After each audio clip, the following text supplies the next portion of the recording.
aujourd'hui, on n'est pas nombreux, donc l'intérêt, ce serait que la présentation, elle soit pas du tout un monologue de notre part, mais plutôt un échange. Et alors, n'hésitez pas du tout à interrompre, à couper la parole aux intervenants, si vous avez des questions à poser. Surtout à Michel, qu'on a pu interrompre. Donc, si vous souhaitez poser une question, n'hésitez pas, comme ça, ce sera plus interactif. Et on pourra éventuellement insister sur les points qui vous intéressent. Je te laisse te présenter. Alors, moi, je m'appelle Isabelle Grenier. J'ai prêté serment en 2005.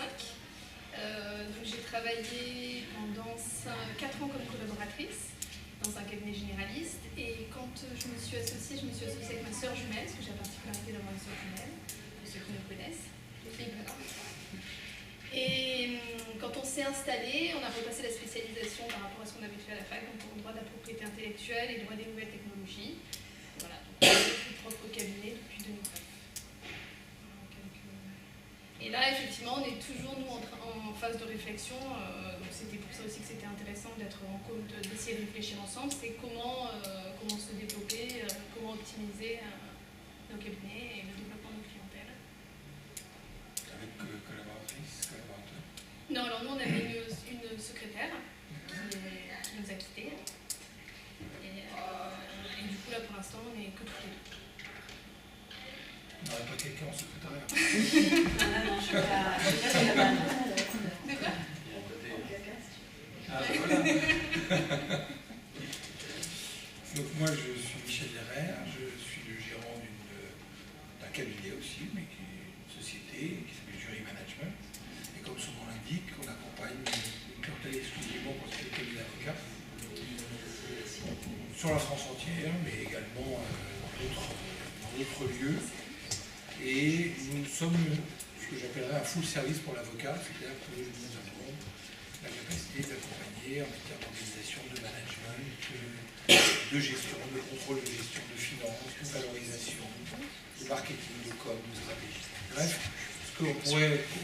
Voilà, le point commun, c'est non pas nos activités, mais c'est notre clientèle. C'est une clientèle constituée de avocats de toute taille, et en général, pas les plus gros, et pas les anglo-saxons.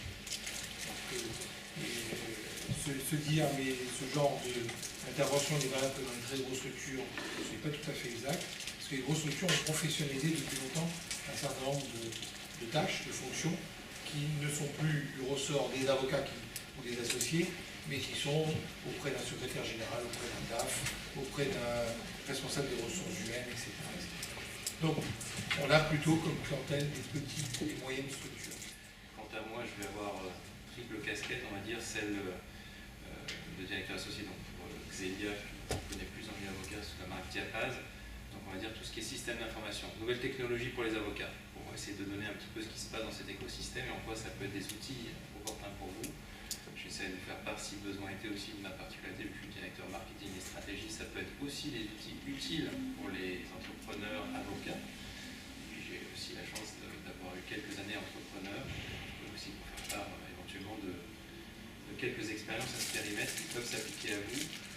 On vous propose en fait de tourner cette formation autour surtout des enjeux de la profession d'avocat. On parlera peut-être de quelques techniques par la suite, tout ce qui touche autour du cloud, mais surtout vraiment autour de 7 points, principalement le contexte qui fait bouger finalement les frontières de la profession d'avocat, développer son activité, ce qu'évoquait monsieur à l'instant, muscler sa relation client, c'est aussi quelque chose qui est assez connexe, manager des équipes, alors ça pourrait être aussi bien des équipes de collaborateurs, mais aussi manager entre associés, améliorer sa productivité, alors ça paraît un mot peut-être nouveau pour certains de nous, mais c'est quelque chose qui est complètement inhérent à la vie d'un entrepreneur, et derrière finalement il y a aussi en fil rouge l'optimisation de la gestion financière d'un cabinet. On verra comment on peut aider effectivement chacun d'entre vous sur ces pistes-là. Puis naturellement, là c'est un point qui nous tient à cœur spécialement aussi à Michel, c'est comment intégrer finalement toutes ces recommandations, ces solutions au sein du cabinet. Si ça vous convient, allons-y. Donc là sur la partie contexte de la profession, peut-être Michel, tu voulais nous... Le contexte, c'est vrai que c'est un peu, faut pas non plus faire un marronnier comme on fait dans la presse. Certaines fois, quand on n'a pas grand-chose à dire, on ressort des dossiers. C'est pas à vous que je vais expliquer que depuis, ne serait-ce que sur Marseille, depuis 30 ans, on est passé grosso modo 500-600 avocats à 2000. Je pense que les chiffres ne sont pas tout à fait inexacts. Plus que ça, à Lyon, allons-y. Donc en tout cas, les 500-600, c'était à mon avis vrai il y a 30 ans. Donc là, on a forcément un problème sur lequel on peut réfléchir, une problématique. La deuxième, c'est le marché lui-même auquel on s'adresse. Vu le peu d'avocats qu'il y avait avant, eh bien, il y avait surtout un marché de demande, parce que, grosso modo, c'est ce que je dis à chaque fois, il suffisait de poser sa plaque quelque part avec quelqu'un qui avait, on va dire, une pratique plutôt bonne et sérieuse, m'a fait tracer sa vie professionnelle facilement, en tout cas de manière, on va dire, facile et rentable. Ça, c'est une autre constatation. L'autre constatation, c'est que du coup, aujourd'hui, on est passé à un marché d'offres, puisque vous êtes plus nombreux, il faut être visible, sinon le marché ne va pas vous trouver, vous n'allez pas rencontrer votre marché. Donc tout ce qu'il y avait avant, qui était, on va dire, empirique, bouche à oreille, etc., devient aujourd'hui beaucoup plus un raisonnement stratégique, comment je me positionne et comment je suis vu par rapport à la clientèle potentielle, et comment je développe une activité. Je le répète, mais je le répéterai à plusieurs reprises au cours de notre soirée, rentable, parce que c'est pas parce qu'on est nombreux qu'on ne peut pas avoir une activité rentable. On essaiera de voir quelles sont les pistes à suivre là-dessus. Donc de ne pas aller tout de suite vers le low cost et vers prendre des marchés à tout prix en faisant du dumping. Pour moi, c'est évidemment pas la solution. Or, dans des périodes comme celle-là, c'est une fâcheuse tendance, on va dire. On verra aussi que l'arrivée des nouveaux acteurs du droit, je crois qu'on en parle également dans cette slide, les nouveaux acteurs que sont les portails juridiques, les contrats en ligne, les sites de mise en relation, etc. C'est pas forcément pour aller vers du bas de gamme et du low cost non plus. Et là aussi, on essaiera de voir un peu comment bien profiter de cette évolution du numérique et de comment devenir un avocat digital et rentable. Ça, c'est quand même quelque chose, un enjeu aujourd'hui auquel il faut songer. Voilà, donc là, ce sont, on va dire, les circonstances extérieures. Une autre circonstance extérieure, c'est la concurrence, bien évidemment. Et cette concurrence, à plusieurs reprises dans les présentations, vous avez parlé de pluridisciplinarité ou d'interprofessionnalité.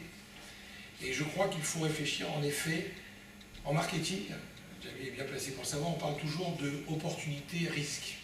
On les met souvent en face à face.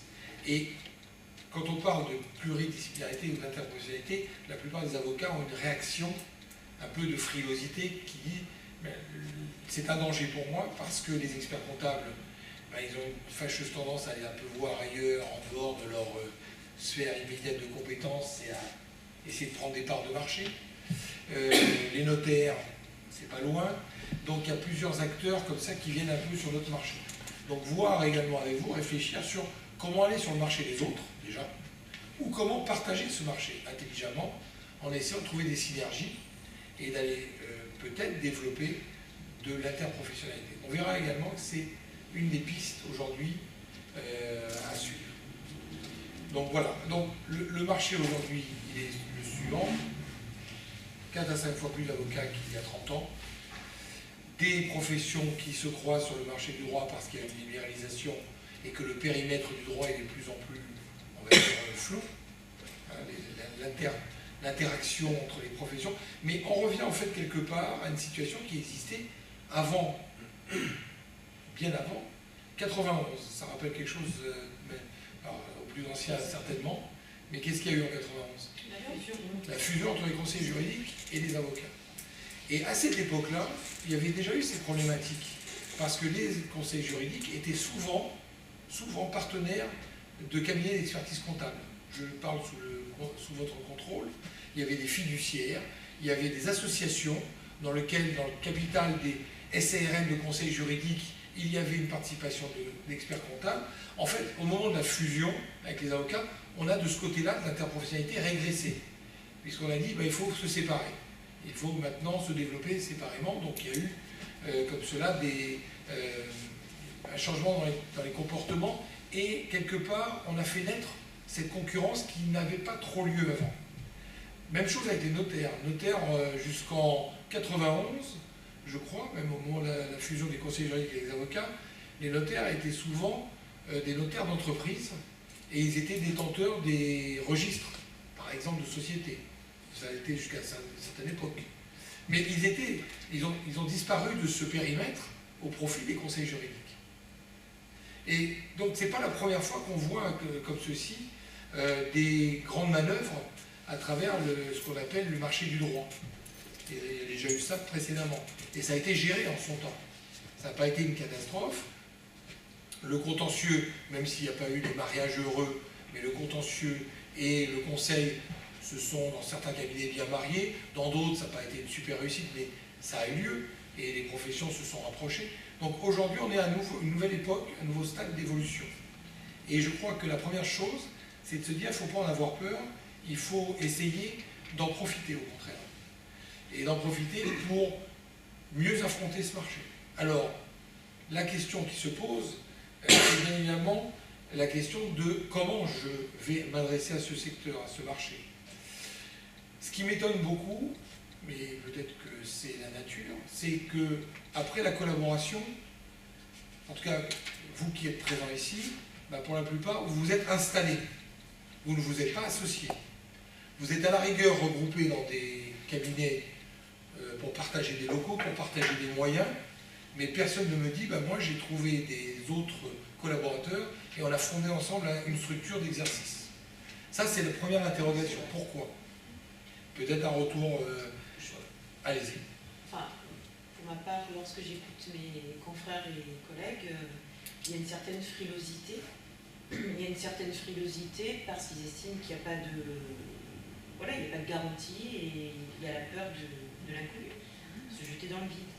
C'est le principe de l'entrepreneuriat. Mais je suis d'accord avec vous. Non, mais voilà, moi je pense qu'effectivement, si on est avocat, toute autre profession libérale, on doit avoir un état d'esprit libéral. Donc si on a un état d'esprit quelque peu salarié qui peut rassurer effectivement parce qu'on a un fixe tous les mois, voilà, moi je pense déjà qu'il y a une confusion aussi sur le projet à moyen terme. Donc lorsque, comme vous dites à juste titre, on passe de la collaboration sans transition vers une installation sur un petit îlot où on est tout seul, livré à soi-même, où il faut tout apprendre, mais ça c'est dans tous les métiers où on apprend tous les jours de notre vie. Bref, mais c'est vrai qu'on est tout seul et finalement il n'y a pas cette envie, je trouve, de se dire allez je fonce, j'y vais, je tente quelque chose, il y a une synergie entre nous, on va mettre tous les moyens. Enfin, moi j'en vois pas, honnêtement j'en vois pas. Moi j'ai une petite explication, elle vaut ce qu'elle vaut. Je laisse d'abord la parole. J'allais dire, elle est d'abord peut-être sociologique. Aujourd'hui les gens se marient plus aussi directement, vous voyez. Enfin, dans la vie de tous les jours, la vie familiale, on se met à la colle, comme disent les parents, mais on ne se marie pas tout de suite. Là, c'est pareil, parce que c'est aussi qu'on aborde des questions d'argent, d'organisation.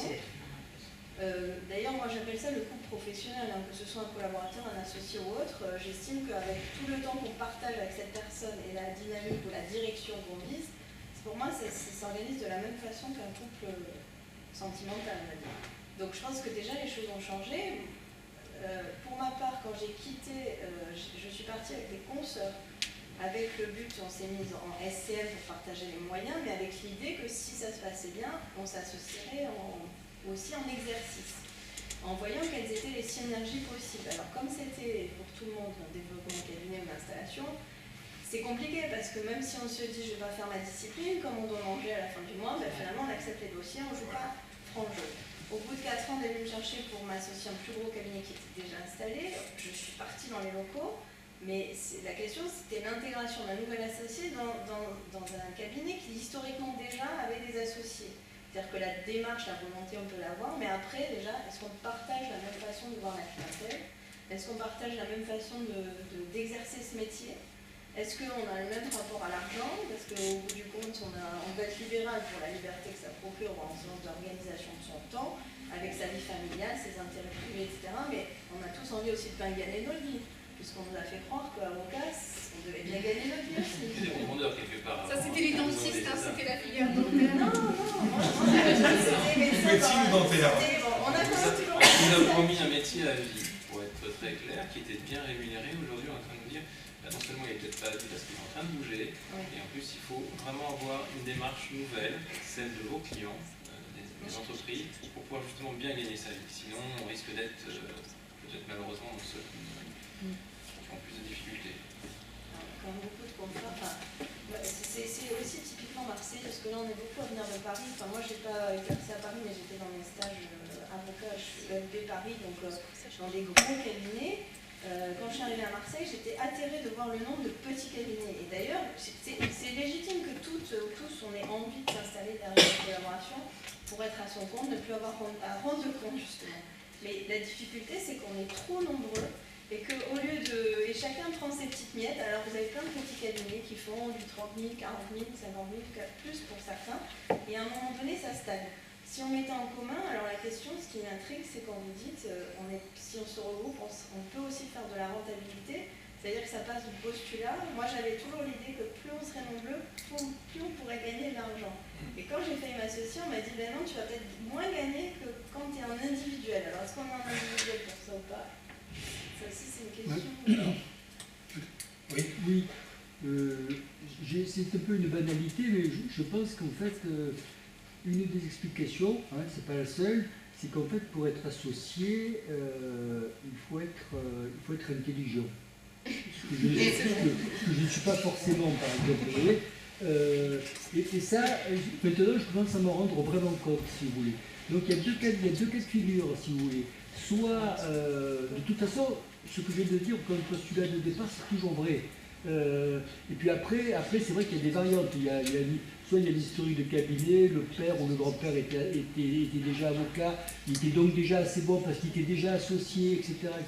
Et bon, il y a des queues comme ça de cabinet qui restent sur... C'est une fin de règle. Voilà, non mais ça existe encore un peu, vous voyez, ou alors il y a les cabinets beaucoup plus récents, où effectivement, pour s'associer, il faut avoir, comme dit madame, un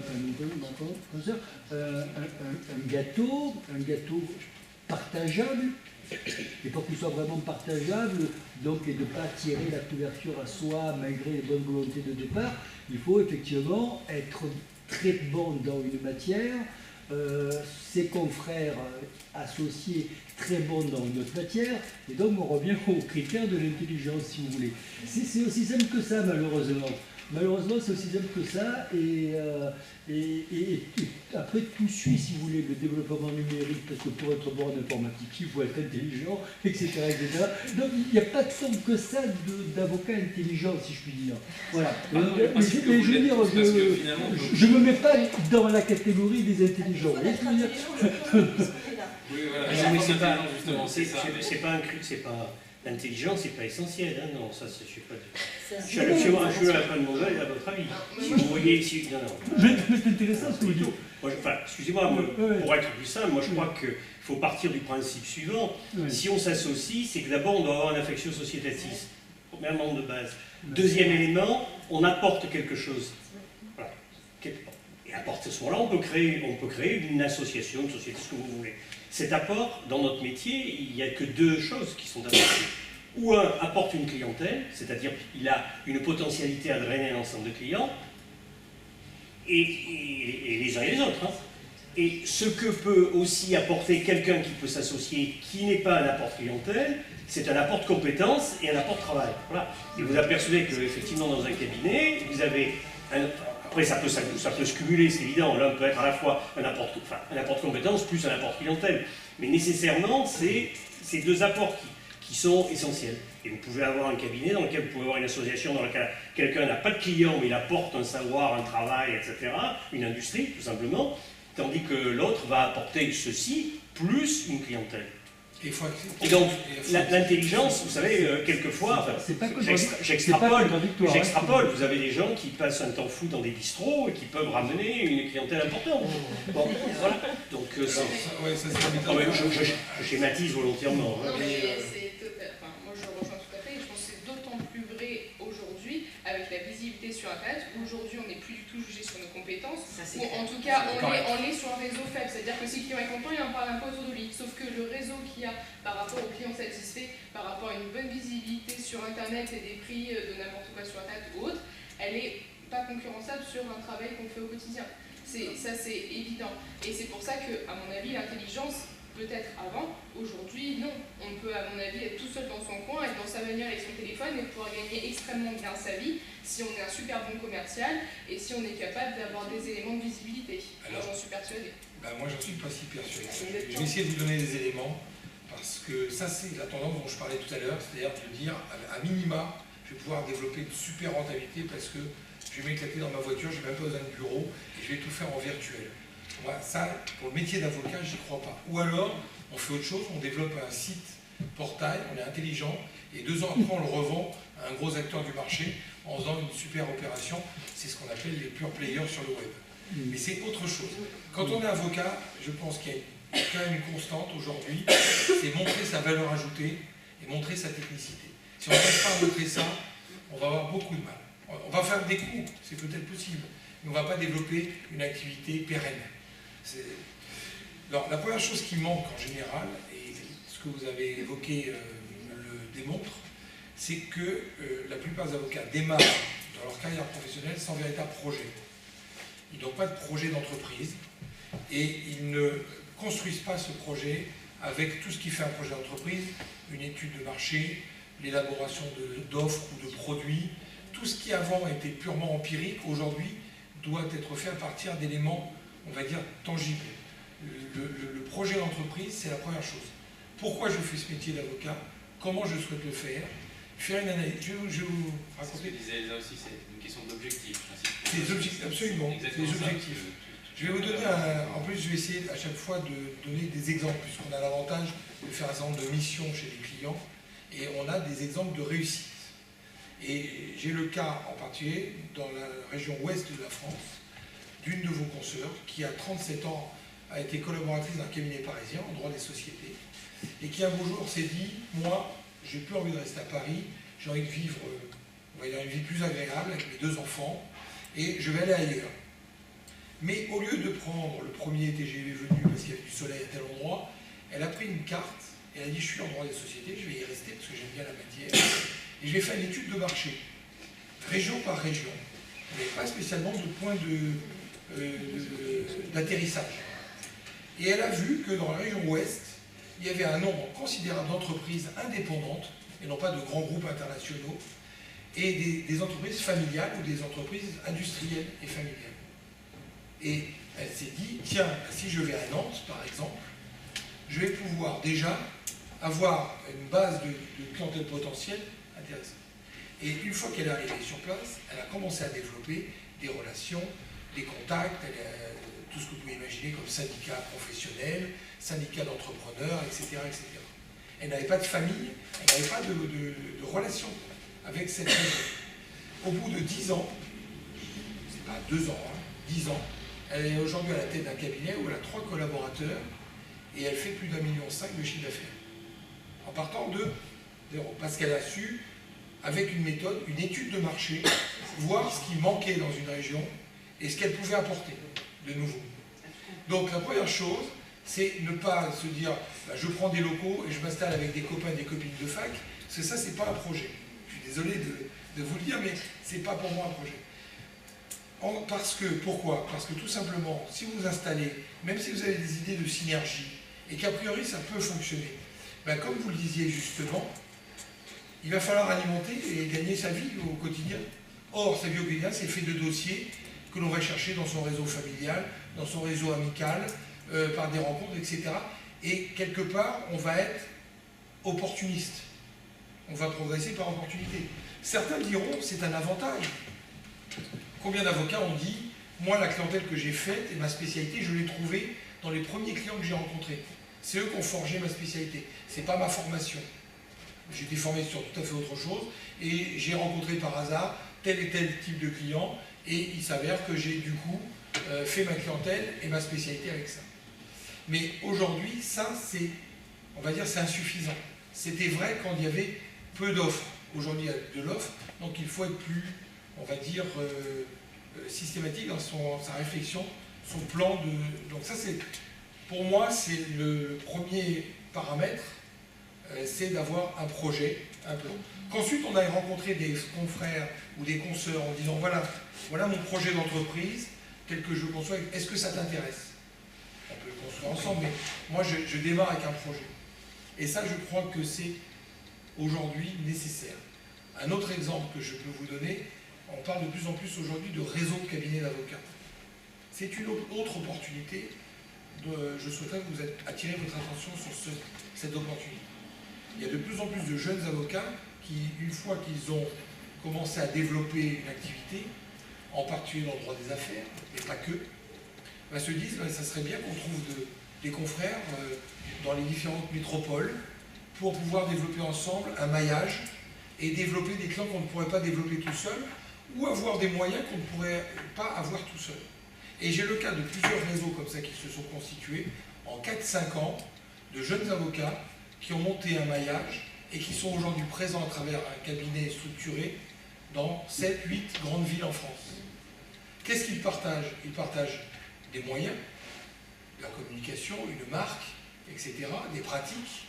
Ils partagent des contacts clients. Combien on est qui avaient développé un client dans telle région, mais sachant que ce client était présent dans plusieurs régions, ont pu ajouter à leurs critères ou à leurs arguments commerciaux le fait qu'ils étaient présents dans différentes villes et qu'ils pouvaient suivre le client là où il était implanté. Donc il y a une stratégie, vous le voyez, qui s'est développée.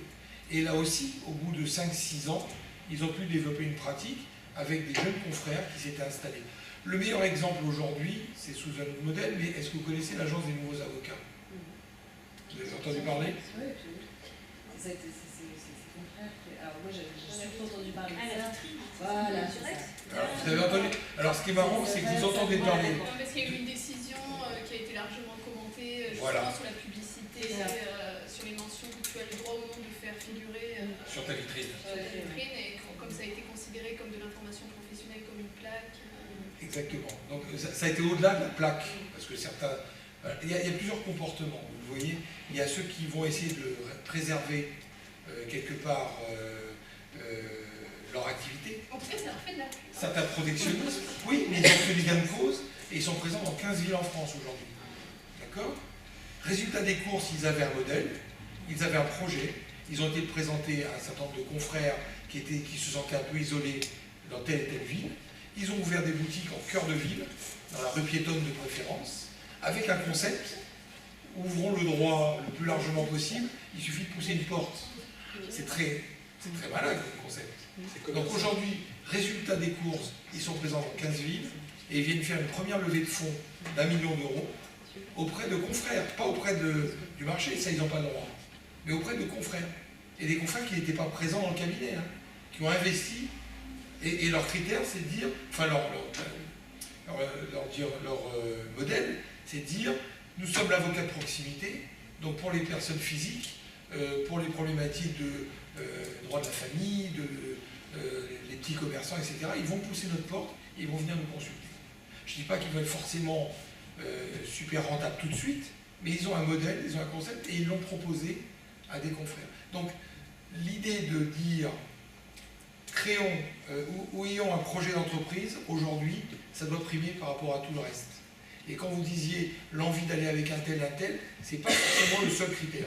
Bien sûr que l'affectio societatis, c'est quelque chose qui doit être présent. Mais se regrouper dans des locaux, pour moi, c'est pas l'affectio societatis, c'est partager des charges. C'est d'abord partager des charges. C'est pas le meilleur vecteur, et on s'aperçoit d'ailleurs qu'on ne s'associe pas forcément avec des gens avec qui on a été en partage de locaux. On s'associe avec des gens avec qui on a une destinée commune ou un projet commun. Donc ça, c'est... Alors peut-être que ça coïncidera.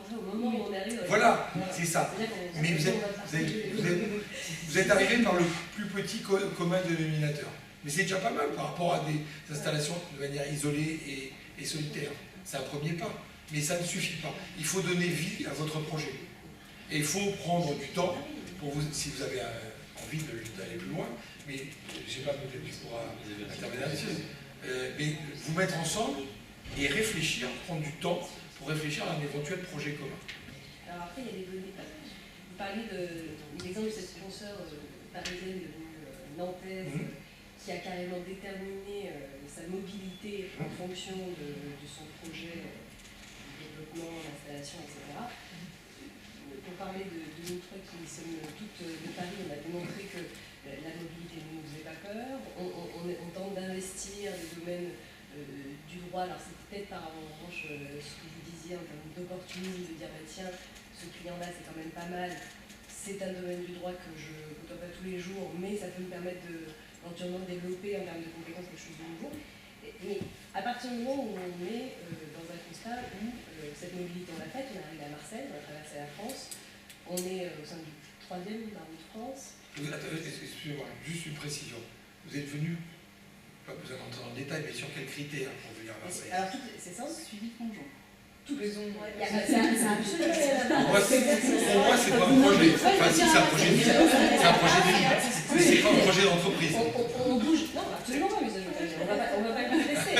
On bouge pour des raisons qui sont différentes. Donc, le constat sur lequel je viens, c'est qu'on a finalement décidé de vivre dans un monde très concurrentiel parce qu'on est justement relativement nombreux. Et à partir du moment où on a fait ce constat-là, on a essuyé quelques années de collaboration, qu'on sort de ce statut-là de la collaboration libérale, qui pour moi est un statut assez scélérat, très clairement, qu'on s'est délesté de ce qui pour moi il ressemble plus à un joug qu'autre chose.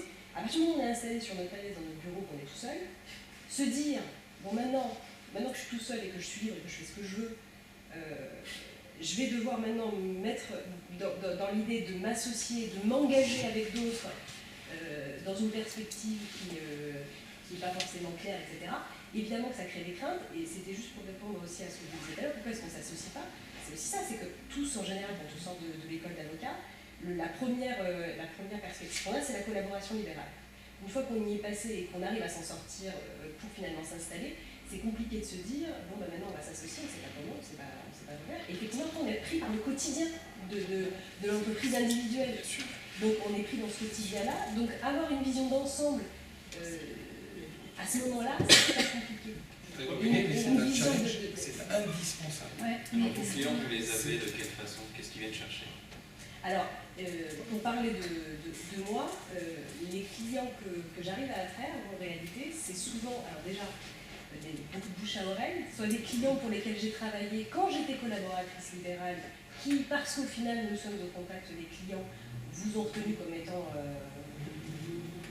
leur interface. Donc, une fois que vous vous installez, que vous communiquez un peu, c'est-à-dire pas avec des moyens forcément du tout, mais juste un peu fait communiquer sur le fait que vous installez, ben, ça vous apporte des dossiers des clients par le bouche à oreille, c'est évidemment le bouche à oreille. Les confrères qui nous font travailler aussi au départ, parce que vous les avez eu dans les dossiers, qui savent que vous travaillez bien, que c'est un domaine qu'ils ne font pas forcément, et qui vous disent, ben voilà, j'ai ce dossier-là, et puis finalement, on traite bien ce dossier, ce client-là se souvient, c'est beaucoup de bouche à oreille, on est des artisans, enfin, très honnêtement, à notre stade, on est des artisans du droit. Le bouche à oreille reste le principal vecteur de clientèle pour un avocat, ça je vous le confirme. Voilà. C'est pour ça que la technicité est importante, parce que le bouche à oreille, c'est pas que de la pub, c'est aussi un retour d'expérience avec tel ou tel professionnel. Là où la différence entre ce que vous décrivez. Oui, non, mais juste j'essaie de répondre à temps parce que j'essaie de vous donner des pistes quand même de progression. Moi, ce que je pense, actuellement, vous travaillez toutes sous votre nom. Vous n'avez pas trouvé de nom commun, vous n'êtes pas en harpie. Parce qu'il y a des méthodes aujourd'hui pour s'agréger de manière relativement light, c'est-à-dire non pas capitalistiquement parlant, mais en matière de développement. On peut dire le stade d'après, c'est d'avoir un nom en commun pour montrer qu'on est une structure d'exercice, et il y a aujourd'hui des outils pour ça. L'avocat a 14 façons d'exercer sa profession. En structure, j'entends. C'est extraordinaire, il n'y a jamais eu autant qu'aujourd'hui. Il peut être en SCP, en CELAR, en harpie, en individuel, en tout ce que vous voulez. Il peut exercer dans différents domaines. Déjà, d'essayer de trouver un projet pour présenter une offre, développer une marque, etc., c'est, à mon avis, le premier pas à franchir pour développer ensemble votre activité. Si jamais c'est votre souhait, c'est de dire, ben voilà, on a suffisamment de complémentarité pour offrir, on va dire, au marché, une offre distincte et ne pas créer de concurrence interne. Il n'est pas question, par exemple, qu'au sein d'une même structure, il y ait 3 ou 4 avocats qui fassent exactement la même chose. Ou alors qu'ils soient généralistes. On ne fait pas cohabiter des généralistes entre eux, parce qu'ils vont être en permanence en concurrence. Par contre, d'arriver à définir même si c'est une dominante et pas une activité exclusive, mais qu'un tel c'est plutôt le social, un tel c'est plutôt la propriété intellectuelle et l'autre le droit des sociétés, ça commence à être une offre structurée qu'on peut présenter et sur laquelle on peut communiquer. Vous devez avoir une cible et avoir une stratégie par rapport à celle-ci, une communication relativement simple et claire, parce que pour la plupart des personnes qui vous sollicitent, c'est de comprendre quelle va être votre valeur ajoutée par rapport à votre voisin. Et plus vous allez être peut-être spécialisé, plus vous allez avoir aussi une chance d'être clair sur le message.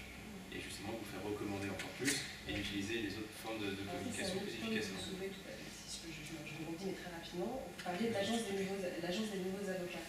En fait, je trouve qu'aujourd'hui, avec notamment ce qu'on appelle globalement l'ubérisation du droit, les nouveaux acteurs, etc., auxquels on est aussi confrontés, je trouve qu'il y a une question aussi qui ressort pas mal, c'est de savoir si on laisse tomber tout ce qui est faible valeur ajoutée, parce qu'il y a capitaine contrat, parce qu'on ne pourra jamais être compétitif, etc. Et l'agence des nouveaux avocats et d'autres aussi se sont dit non, on ne va pas laisser tomber les secteurs en fait, c'est une question de stratégie. faible. Oui, c'est pour définir la stratégie sur quel marché je veux aller. Et je ne peux pas faire les deux parce que sur les deux, je n'arriverai pas à me positionner de manière cohérente. Mais je peux faire du low cost et gagner ma vie, et je peux faire avec de la grosse valeur ajoutée et gagner ma vie. Mais tout dépend de ton positionnement et de ce que tu souhaites. On a l'impression que c'est le nouveau choix à faire. C'est-à-dire que soit on a... Il y a plus de choix que ça en fait au final à faire. C'est-à-dire que le positionnement il est extrêmement variable parce que la grille elle n'est pas aussi binaire que ça. Il n'y a pas et le low cost et la très forte valeur ajoutée. Ouais, différentes. Je vais vous donner un exemple. L'exemple, vous parlez d'agence de nouveaux avocats. Comment ça s'appelle? C'est avocat 1034, je crois qu'il s'appelle. Non. 1134. Qu'est-ce que ça existe plus. Faut changer de nom. Dis-nous, on ne veut pas abandonner les domaines à faible valeur ajoutée. Donc, on met gratuitement sur notre site des actes, des statuts, des contrats de travail. On les met gratuitement, téléchargez-les en PDF. Alors, je les ai téléchargés, ils sont très bien, ces modèles. En revanche, on vend de la prestation de formation. Si vous voulez faire du sur-mesure, et nous, comme on est les détenteurs du sur-mesure, contrairement à des capitaines contrats, contrairement à là, eh bien, en revanche, on va vous faire payer la formation qui vous permettra de faire du sur-mesure à partir de ces modèles pour vous mettre à votre disposition gratuitement. Donc, dans leur positionnement, ils se sont dit, on ne laisse pas tomber des secteurs de faible valeur ajoutée, et on a l'impression que c'est un positionnement clair et net. Est-ce qu'aujourd'hui, on peut dire non, je n'ai pas envie de laisser tomber les secteurs, les domaines à faible valeur ajoutée, mais en même temps, j'ai envie de me vendre aussi comme un spécialiste dans un ou deux domaines, je ne peux pas non plus être spécialiste dans plus de domaines que ça, et en même temps faire les deux. Ou est-ce qu'à un moment ou à un autre, il faut choisir de se dire, voilà, je veux faire du petit, du pas cher, mais du beaucoup, en gros, de la base du là.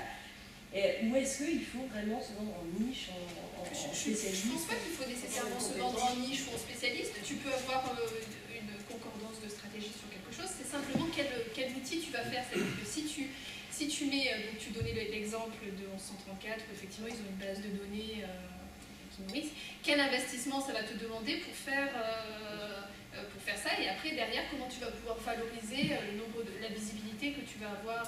Donc je pense que c'est pas incompatible, mais ça demande juste de réfléchir à quel moyen de quel moyen tu vas avoir besoin de te doter pour répondre justement à la diversité des services que tu veux offrir. Mais 1134, là, aussi par rapport à une cible, 1134 vise très clairement plutôt de la les start-up qui sont très habitués à chercher d'eux-mêmes une solution sur Internet. Donc le côté ce qu'on appelle freemium, c'est-à-dire trouver du gratuit pour ensuite payer pour de l'intelligence, c'est naturel. C'est vrai que je pense qu'il faut aussi réfléchir à la clientèle qu'on a, parce que si tu as des clientèles effectivement de start-up ou de gens qui sont très au fait d'Internet, on ne peut pas avoir la même démarche que si on a des clients d'un certain âge, effectivement, qui vont jamais sur Internet, ou pour lequel vous êtes toujours le sachant. On ne peut plus raisonner de la même façon, et je pense qu'il faut effectivement aussi déterminer quelle est la cible de notre clientèle et à qui on s'adresse pour pouvoir leur répondre de la manière la plus adaptée. J'ai deux exemples qui vont illustrer ce que vous dites. Premier exemple, toujours dans le domaine des startups. J'ai une jeune de vos consoeurs à Paris qui, après un séjour de 10 ans aux États-Unis, avec un très beau bagage, arrive et se trouve, elle fait de la PI, IT et corporate. Et elle dit, moi, je suis à l'aise dans le milieu des startups. Et donc elle se lance à corps perdu dans les startups. Le seul problème, c'est qu'avec ces startups, au bout d'un an, elle m'appelle, non pas comme son sauveur, mais elle voulait chercher parce qu'elle avait lu le bouquin sur la rentabilité des cabinets d'avocats.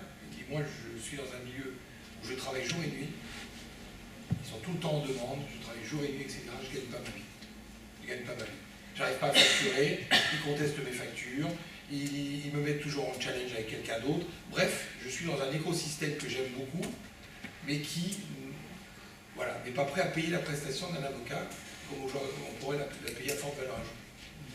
Et clairement, avec elle, le travail, ça a été non pas de lui faire abandonner les startups qu'elle aime bien, il n'y a pas de raison de se priver d'un écosystème qu'on aime bien, mais de trouver une autre partie de son activité avec des clients, entre guillemets, de la vieille économie et sur lesquels on peut avoir de la rentabilité. Parce que l'idée, c'est de dire, d'abord, je veux faire du pro bono sur certains clients, j'ai le droit, mais il ne faut pas perdre de vue que la plupart de mon activité, 80 à 90% de l'activité, elle doit être rentable. Sinon, je ne vais pas vivre de mon métier. Et donc, l'idée, c'est de dire, ne tombons pas d'un excès à l'autre, ne tombons pas uniquement dans les startups ou dans le low cost, parce que je ne pourrais pas gagner la vie, mais je vais pouvoir ménager une activité si j'arrive à moins dégager de la valeur ajoutée sur d'autres. Alors, à ce moment-là, se pose le problème de prendre son premier collaborateur. Parce que peut-être que pour les startups, on va faire plus travailler son collaborateur junior qu'on va pouvoir vendre entre guillemets à un prix moins élevé et se ménager du temps pour aller chercher et développer une clientèle plus rentable. Ça c'est un vrai choix qu'il faut faire à un moment donné. Cette jeune personne a fait ce choix-là à un moment donné. Elle a fait des sacrifices. Quelqu'un parlait tout à l'heure de gagner moins en tant qu'associé ou installé qu'en tant que collaborateur. Oui, c'est très fréquent ça. C'est très, très fréquent. On verra que les outils quand même permettent de limiter cet aspect-là. Absolument. Mais deuxième exemple, le deuxième exemple, un cabinet de renom qui fait du droit des affaires plutôt haut de gamme, mais qui voit une opportunité passer dans le rachat d'un cabinet qui fait du bancaire, prêt à la consommation, crédit, etc., etc. Il se dit, mais ça c'est entre guillemets une cash machine. Je ne vais pas laisser passer cette opportunité de pouvoir mettre sur pied une équipe qui va traiter. Sauf qu'il l'a traité en tant que projet, il l'a traité avec un autre nom, il a créé une filiale, un peu comme Air France et filiale low cost, et il y a mis un associé.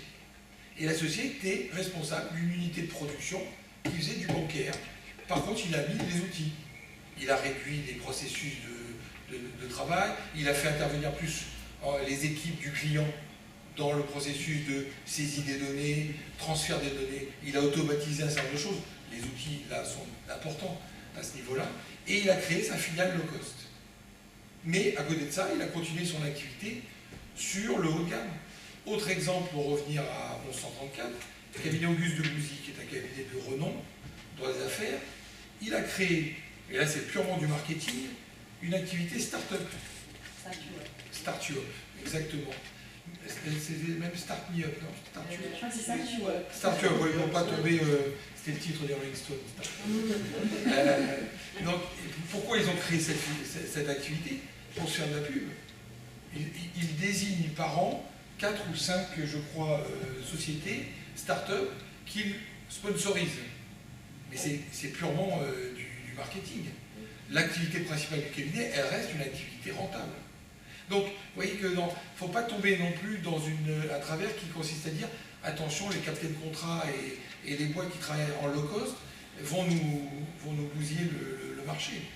Non, il faut croire en sa valeur ajoutée et essayer de mettre en face de la cible que l'on a les moyens qui permettent de rester rentable dans cette activité. Voilà. Comprenez pourquoi les clients viennent vous voir particulièrement. C'est vrai qu'on a une opportunité, on veut forcément la saisir, mais à partir du moment où là vous avez une valeur ajoutée, c'est là où vous commencez à vous créer justement votre cible, et c'est là où vous allez dire quels moyens je dois mettre en place pour pouvoir étendre à d'autres, parce que... C'est pas qu'il faut partir. Exactement. Vous avez une question, je crois. Fini. Donc, ce qu'on retient sur ce passage, quelque part, c'est qu'il est important d'avoir des objectifs pour soi, mais aussi pour la collaboration. Je reviens parce que tout à l'heure, c'est exactement tout ce qu'on évoquait. Un minimum de méthode, il faut aussi des moyens. On a dit pour aller dans le développement de son activité, on était très tourné quand même sur le bouche-oreille. C'est vrai que ça reste le levier le plus classique, commun pour les avocats. On a parlé des confrères, on pourrait parler des réseaux d'affaires et autres. Moi j'avais quelques questions quand même parmi vous. Qui a un site internet? 35%. Qui utilise newsletter, emailing? Ah, je suis blanc. Bon, alors qui connaît les AdWords? Mais pas pour moi. Qui connaît les réseaux sociaux? Type LinkedIn, Facebook, est-ce que vous les utilisez à titre professionnel? Qu'est-ce que vous faites pour les... À part créer votre fiche. Avec quoi? Je publie sur ma page Facebook pro. Je publie mes déplacements d'audience, etc. parce que je me déplace pas mal, donc c'est une occasion de faire de l'activité. Et sur LinkedIn, par contre, je partage plus des choses, par exemple en matière sociale, voilà, les décrets récents qui sont sortis là. J'essaie d'essayer, mais honnêtement, j'ai pas de temps, parce que j'ai une vie familiale aussi dense, et la priorité reste le développement de cabinet pour moi. Donc quand j'ai l'occasion, je publie, mais je ne publie pas assez régulièrement que je devrais. Je ne sais pas ce que ça m'apporte.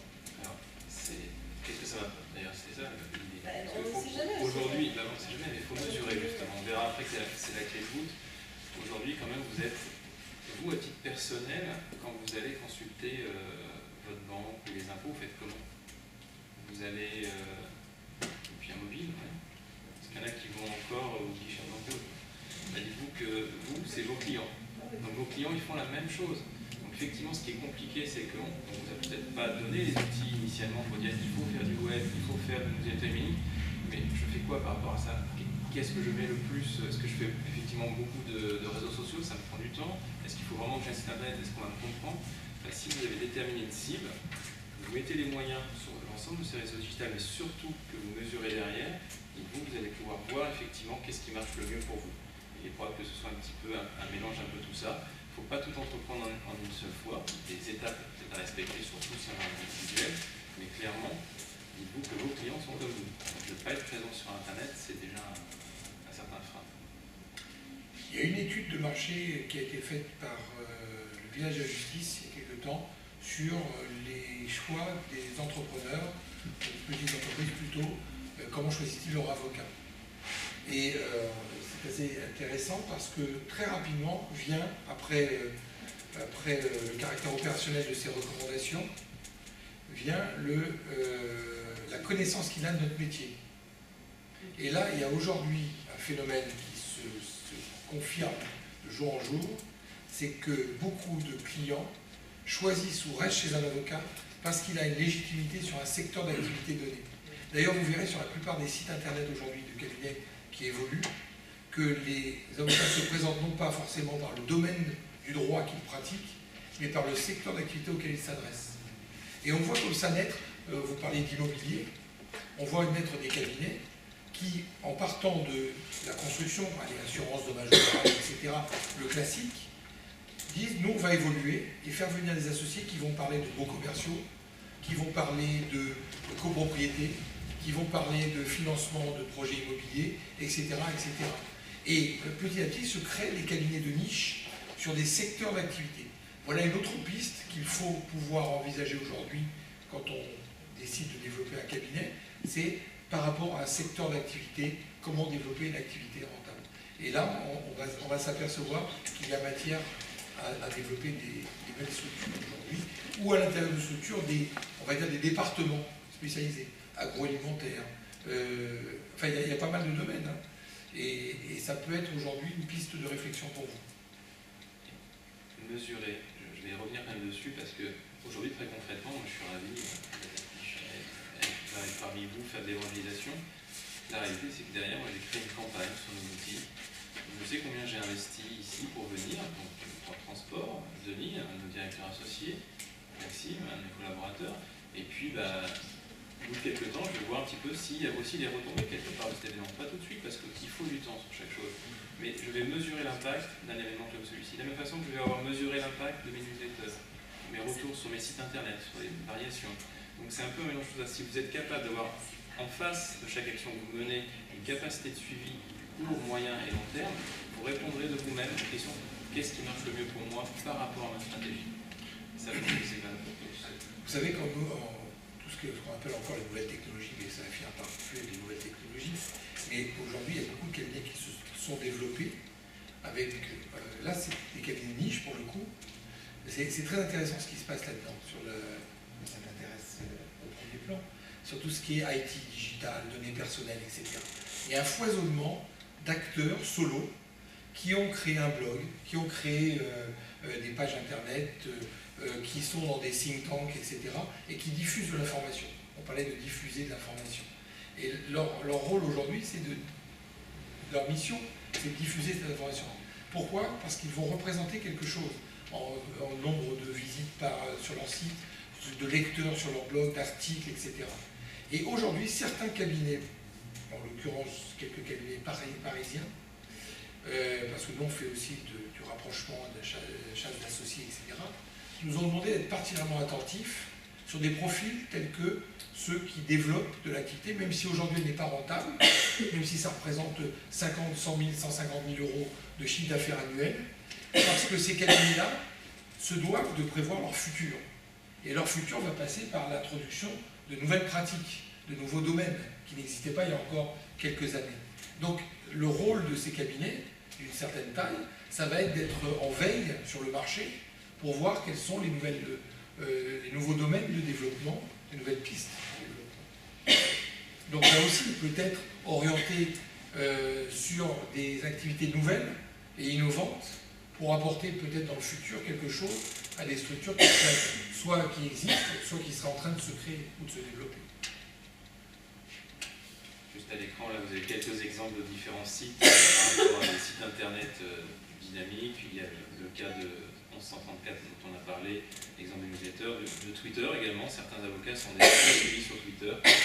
La réalité, c'est qu'il faut juste voir vous ce qui fonctionne pour vous. Donc, on a parlé de tout ce qui était objectif, et maintenant des moyens finalement pour développer sa prospection de clients, mais il faut aussi muscler cette relation. C'est pas, je veux dire, ça y est, j'ai un premier contact, comment ça se passe? Là, je donnerai peut-être aussi la parole à des chefs qui vont donner des avis opérationnels. Comment faites-vous au cabinet?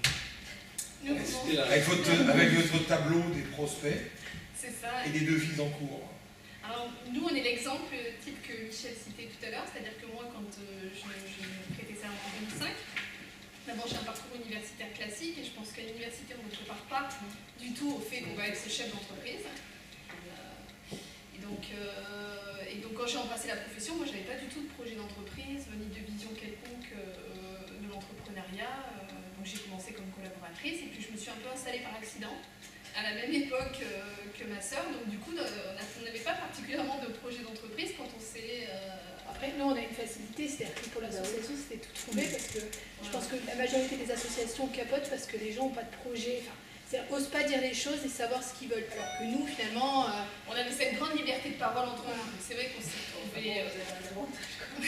génétique majeur. On s'est trouvé comme ça, mais donc pas véritablement donc, de projet d'entreprise. Et c'est là que s'est posé la question de comment je développe ma clientèle. Donc nous, on avait fait à la fac l'Institut de droit des affaires, une spécialisation en propriété intellectuelle. Donc on a repassé l'examen de spécialisation au barreau pour avoir cet élément de différenciation. Et c'est vrai qu'après... Parce qu'en fait, on avait regardé quand même que au barreau, il devait y avoir 10 personnes, 8 quand on a passé la spécialisation, voilà. qui avaient la spécialisation et on s'est dit c'est quelque part un peu une niche pour communiquer. Comme on s'installait, parce qu'on s'est installés toutes les deux par accident. On n'avait pas beaucoup de clients et on s'est dit voilà, ça c'est quelque chose... Et après, c'est vrai qu'on a la tête dans le guidon parce que du coup, tu as une structure à faire marcher, une rentabilité à avoir, et donc du coup, tu ne te poses pas les questions, et puis quand tu te poses des questions, tu réfléchis des fois par rapport au retour que te font les clients. Et donc, ce qui est intéressant, c'est vrai quand tu essayes de te dire comment je vais développer mon activité, c'est d'abord de te dire comment je me positionne, parce que c'est vrai que c'est intéressant quand tu fais le choix d'un positionnement, tu as une triple question à te poser. D'abord, c'est moi, qu'est-ce que j'ai envie de faire? Parce qu'on a tous un parcours universitaire. Après, on a tous démarré en général par de la collaboration dans des cabinets plus ou moins généralistes qui nous ont ouvert à autre chose. Et au final, quand on s'installe, la question c'est qu'est-ce que je veux faire? Qu'est-ce que j'ai fait dans le passé? Qu'est-ce que je veux faire? Ensuite, il y a comment la clientèle me perçoit. Parce que ça aussi c'est important, parce qu'on a déjà, quand on s'installe, une clientèle préexistante. Et moi, pour vous donner un exemple, dans le cabinet où je travaillais, je faisais que du droit des successions. Et du coup, je connaissais pas mal de notaires, j'avais des dossiers qui faisaient des pavés. Quand je me suis installée, donc je repasse sur l'examen de spécialisation, je fais de la propriété intellectuelle, tout ça. Et j'ai plein de clients qui m'appellent de la part de maître un tel qui est notaire, parce qu'on a un problème en droit des successions. Et je me disais, j'arrive pas à me... Voilà, je voulais me départir de ça, parce que finalement, c'est vrai que ça fait partie de ta construction professionnelle. Donc après, il faut voir quelle visibilité tu peux avoir aussi par rapport à ta clientèle, et si tu veux la conserver ou pas la conserver, enfin, comment tu gardes une cohérence dans ton positionnement. Et qu'est-ce que vous avez fait? Et ben alors, du coup, moi, j'ai, dans un premier temps, par souci de rentabilité pour faire tourner la structure, j'ai continué à faire ces dossiers. Petit à petit, j'ai orienté ma clientèle pour minimiser. Et c'est pareil, là, tout est stratégie de réseau, c'est-à-dire que justement, tu essayes d'avoir une synergie avec des confrères qui font d'autres spécialisations que toi pour justement pouvoir être partenaire sur certains dossiers. Nous, comme ça, on travaille beaucoup en sous-traitance ou en co-traitance. Et on a des confrères qui nous appellent pour, par exemple, participer à des appels d'offres, donc notamment sur l'aspect nouvelles technologies, parce que quand on a des confrères qui font du droit public, donc qui postulent auprès de mairies pour des sites internet, donc des appels d'offres sur des sites internet, alors tu as besoin d'avoir la compétence de droit public, tout ce qui est marché public que nous on n'a pas du tout, et il y a besoin d'avoir la compétence effectivement en nouvelles technologies, donc on fait comme ça des appels d'offres en co-traitance, ou alors sur des dossiers carrément de la sous-traitance, c'est-à-dire que le confrère a le client et puis il ne veut pas perdre la main sur le dossier, donc on va intervenir en deuxième main. Et après, chacun a sa façon de travailler. Donc il y a effectivement cette question, puis il y a aussi d'analyser ses concurrents, comment travailler ses concurrents, et quel est l'élément de différenciation que je peux apporter, et qu'est-ce que je peux offrir à mes clients de plus que ce que font les concurrents. Et ça, je pense que c'est effectivement quelque chose de très important. Jamil le rappelait tout à l'heure. Après, il faut aussi nous qu'on réfléchisse à comment nous, par rapport aux autres professionnels de notre les médecins, les impôts, les choses, comment nous, parce que finalement, nos clients, ils ne sont pas différents de nous, donc ils ont les mêmes réflexes que nous, et je pense qu'il faut qu'on l'intègre pour pouvoir leur apporter les réponses qui sont les plus adaptées. Et donc ça, effectivement, ça fait partie des questions qu'il faut se poser. Après, je pense aussi qu'il faut connaître ses limites. Et ça, c'est vachement important parce qu'on voit beaucoup de gens qui investissent dans un site internet, qui vont y mettre beaucoup d'argent. Et après, au final, si on ne se dote pas des moyens pour le faire vivre, ça ne sert à rien en fait. Un outil, c'est-à-dire qu'un outil, après, il faut le faire vivre. C'est comme tout, je pense que personne ne me démentira. C'est-à-dire que tu parlais tout à l'heure de 1134, des exemples de mettre des choses à disposition, c'est aussi un investissement en temps. Il faut savoir si on est prêt à le faire. Il y en a qui proposent des consultations gratuites ou pas gratuites sur leur site à 20, 30, 50 euros si on veut faire du low cost sur certaines petites problématiques juridiques. Mais ça veut dire que derrière, il faut qu'il y ait toute une logistique qui soit mise en place et qu'il y ait quelqu'un qui assure le suivi. Donc est-ce que je veux mettre cet investissement en temps ? Et c'est toujours pareil parce que je pense que c'est une question de priorité, surtout, donc nous on n'est pas des grosses structures à Marseille, on est souvent des petits cabinets, donc je pense que toutes les actions qu'on mène, elles doivent être très ciblées, c'est-à-dire qu'on ne peut pas tout démarrer en même temps au risque de se perdre, comme tout, hein. Donc il faut se dire j'investis du temps sur ça pour pouvoir après mesurer la rentabilité qu'on va avoir derrière, mais vraiment de se concentrer à la limite d'avoir un planning de développement et de dire je commence d'abord par m'investir sur ça, mais de ne pas être conscient de ses propres limites, c'est-à-dire en temps et dans ce qu'on va pouvoir offrir. Voilà le quelques... Mais tout le monde est aujourd'hui sujet à que ce soit des petits cabinets, des moyens ou des gros, tout le monde est en réflexion là-dessus. Ne croyez pas que les gros ont des positions qui sont inatteignables. Il y a des choses aujourd'hui, il y a des comportements qui remettent en cause un certain nombre de choses. J'ai en tête par exemple un cabinet qui était très très bien placé sur tout ce qui était fusion-acquisition, qui avait des très très beaux dossiers, mais il travaillait principalement pour des fonds d'investissement. Et à partir de 2008, la situation s'est tendue avec ces fonds qui ont réclamé une baisse drastique des honoraires. Et c'était deux solutions, soit on arrêtait, soit on s'adaptait à ce qu'était le marché. Et là aussi, il y a eu une réflexion pour adapter tout un process de travail qui permettait de travailler des dossiers à moindre coût, ou en tout cas avec un coût de revient inférieur pour proposer une tarification adaptée à la demande du marché. Donc il y a un travail aujourd'hui de réflexion J'ai aussi le cas d'un cabinet qui est un cabinet de tout premier plan en droit public, qui travaille avec des collectivités locales, qui a les plus grosses collectivités, les plus grosses mairies. Mais ils se sont aperçus dans une analyse de leur fonctionnement que leur échappé est l'ensemble des communes de moins de 5000 habitants. Ils sont nombreuses en France, hein, parce que ces communes n'avaient pas de moyens. Eh bien, plutôt que de laisser ce secteur-là, ils ont créé là aussi une filiale low cost de SVP qui permet, avec un abonnement à prix très attractif, de répondre aux questions de ces maires de communes de moins de 5000 habitants. Donc, tous les cabinets, aujourd'hui, réfléchissent à un positionnement et à des offres en fonction de ce positionnement. La différence peut-être entre un cabinet comme le mien, moi toute seule, c'est qu'ils ont les moyens. C'est qu'ils ont une force de frappe de retournement qu'on n'a pas. Moi, si j'ai 3 sous à mettre dans un site internet, j'ai absolument pas envie de me tromper. J'ai absolument envie de me dire que ces 3 sous à mettre, si je les investis, vous parlez de la façon de mesurer après l'impact. Moi, ce que j'ai envie de dire, parce qu'on est démarché par régulièrement, ce que j'ai envie de dire, c'est est-ce qu'il y a. Évidemment qu'il n'y en a pas. Mais c'est vrai que j'ai envie de dire, mais est-ce qu'il y a une garantie? Parce que si l'argent, je le mets là, il faut que ça marche. Alors que des cabinets comme ça qui tentent de créer, bon, si ça ne fonctionne pas, ça peut évidemment avoir un impact important, mais sans commune mesure, avec moi qui investis quelque chose qui ne fonctionne pas. Ils font en proportion de leurs moyens souvent. On parle de plusieurs millions par un gros cabinet, vous ne mettrez pas plusieurs millions de facto. Mais eux aussi, c'est un enjeu assez important. C'est un enjeu important. Si vous avez, on revient à la question de l'objectif et de la cible, bien cibler votre clientèle, vous allez avoir un message plus percutant et vous n'allez pas investir des milliers et des cents pourtant sur votre site. Et puis ce qui est marrant, c'est que les innovations, souvent, ne sont pas le fruit de très gros cabinets. Hein. D'ailleurs, on les a vus sur les. Je ne sais pas si vous avez vu, sur le prix d'innovation qui a été. C'est une consoeur conseillère qu'il a eu pour une plateforme en matière fiscale. Oui. Et c'est une consoeur qui exerce à titre individuel. Hein. Et donc qui a fait un site internet, proposé. Non, mais c'est-à-dire qu'il faut se dire qu'on veut offrir quelque chose à nos clients. Il faut cibler. Voilà. Et effectivement, après, tu peux avoir derrière d'offrir quelque chose qui va effectivement être utile. Mais ce que je veux dire, c'est que souvent, c'est pas le fruit de grosses structures, parce que justement, des fois, ces grosses structures, elles sont lourdes à faire. Exactement, donc elles vont avoir un site vitrine, mais qui va pas être.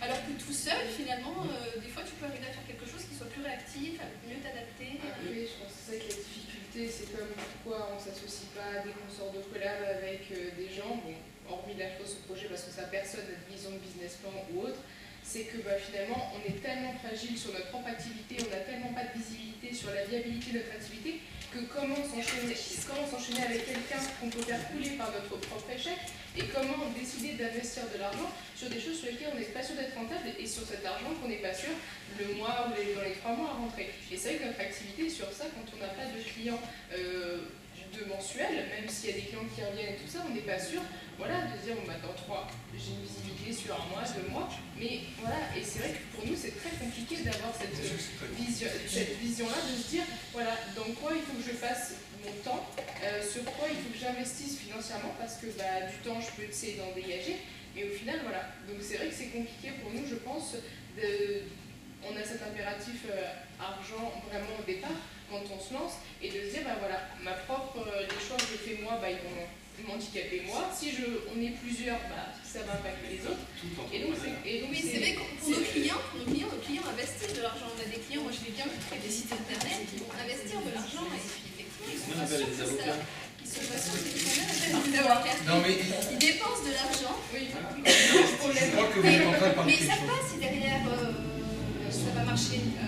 Mais ils vont le mesurer par rapport à l'équipe, c'est exactement ce qu'on dit, c'est que vous devez prendre des risques un minimum et investir. Après, on ne peut pas. C'est ce côté entrepreneuriat auquel on ne prépare pas à prendre des risques. Il y a quelque chose qui est fondamental, vous venez d'en parler, c'est l'investissement. Et pour en parler régulièrement ces derniers temps, j'en reçois encore un demain matin avec des banquiers. Il y avait quelque chose qui était un gros problème chez les avocats, c'est qu'ils ne savaient réfléchir qu'en autofinancement. Les avocats, ils n'avaient pas de projet, ils ne savaient pas présenter son projet. Ils ne savaient pas élaborer de business plan, ils ne savaient pas élaborer de prévisionnel. Or, un banquier, ce dont il a besoin, c'est de ça. Le verbiage, etc., il s'en fout quelque part. Il a besoin de choses tangibles, ne serait-ce que pour présenter à sa direction, etc.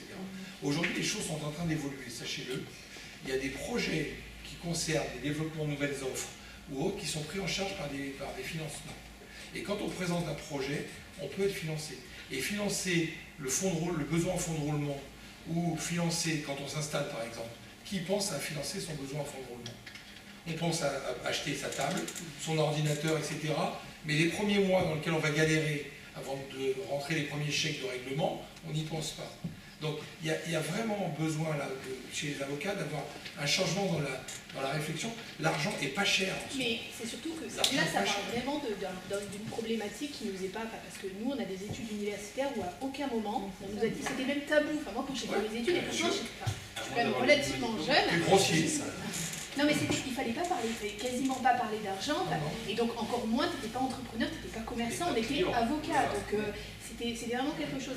Et moi, je vois, parce qu'on va souvent plaider à Paris on connaît un cabinet d'avocats, et alors eux, ils ont un parcours inverse, c'est-à-dire qu'en fait, ils ont fait une école de commerce, et après, ils ont fait du droit.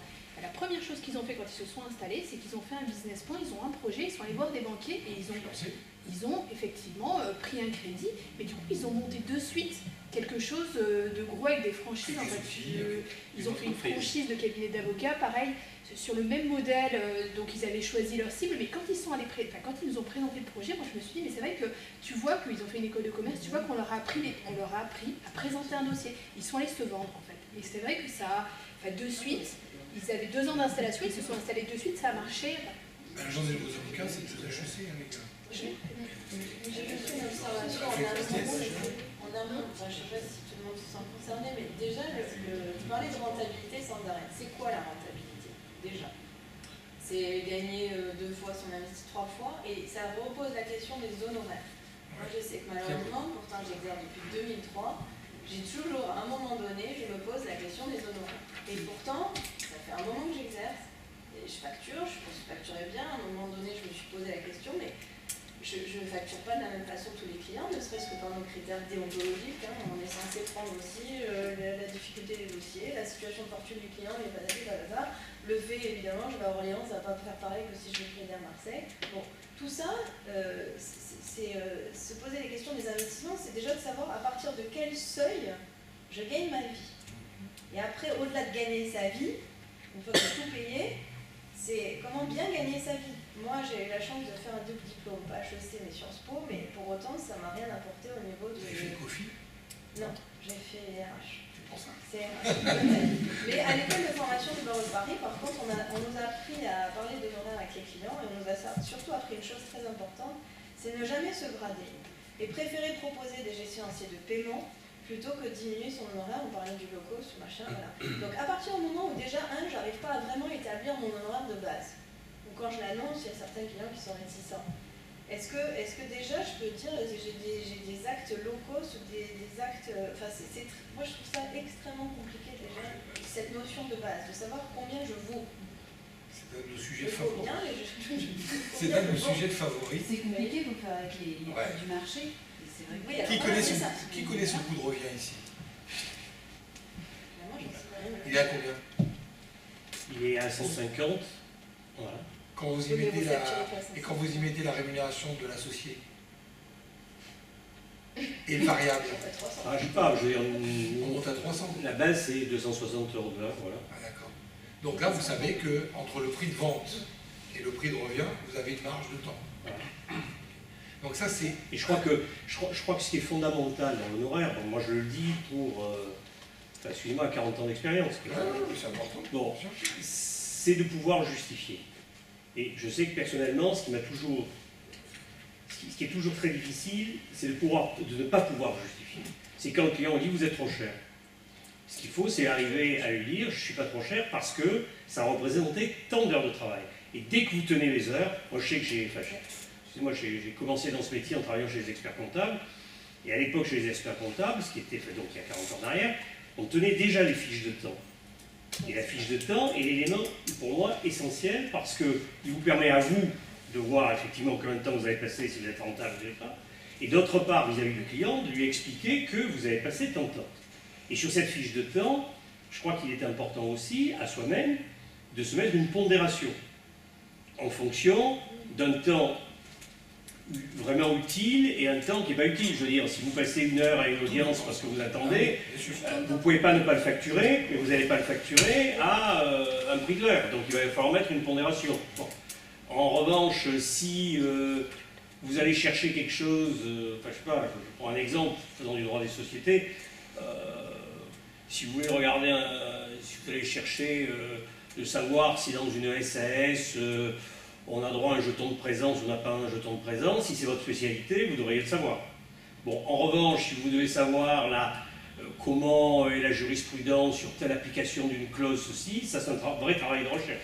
Donc celui-là, il mérite d'avoir une pondération qui me paraît être moindre. Donc quand vous avez défini 3 ou 4 critères de pondération, vous pouvez ainsi l'appliquer à votre taux horaire et pouvoir un jour expliquer au client c'est comme ça. Je crois qu'aujourd'hui, l'avocat se doit d'être très pédagogique avec son client parce qu'il y a de plus en plus... Moi je sais que j'ai travaillé à les anglo-saxons et que ce qu'ils vous demandaient toujours, c'était 1, votre tarif horaire, et 2, combien de temps vous avez passé.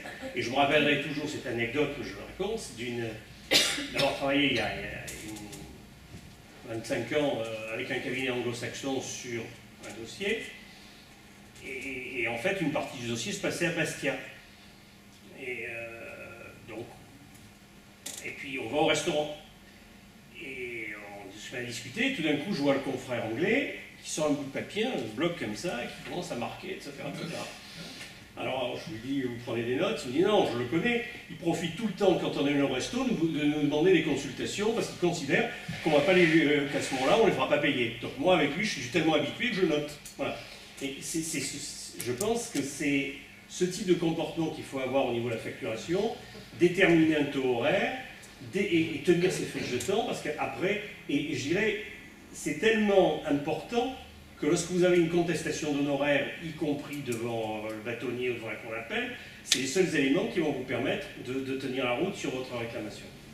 Enfin, j'ai 2 observations quand même. Le temps, c'est bien, mais la question, c'est quel est mon taux horaire? Oui. Donc on revient à la même chose. La deuxième chose, ça me fait rire parce que j'ai travaillé quand j'ai fait mon stage dans un cabinet américain, et les associés disaient, si vous avez réfléchi au dossier sous votre douche ce matin, vous devez facturer le temps que vous y avez passé.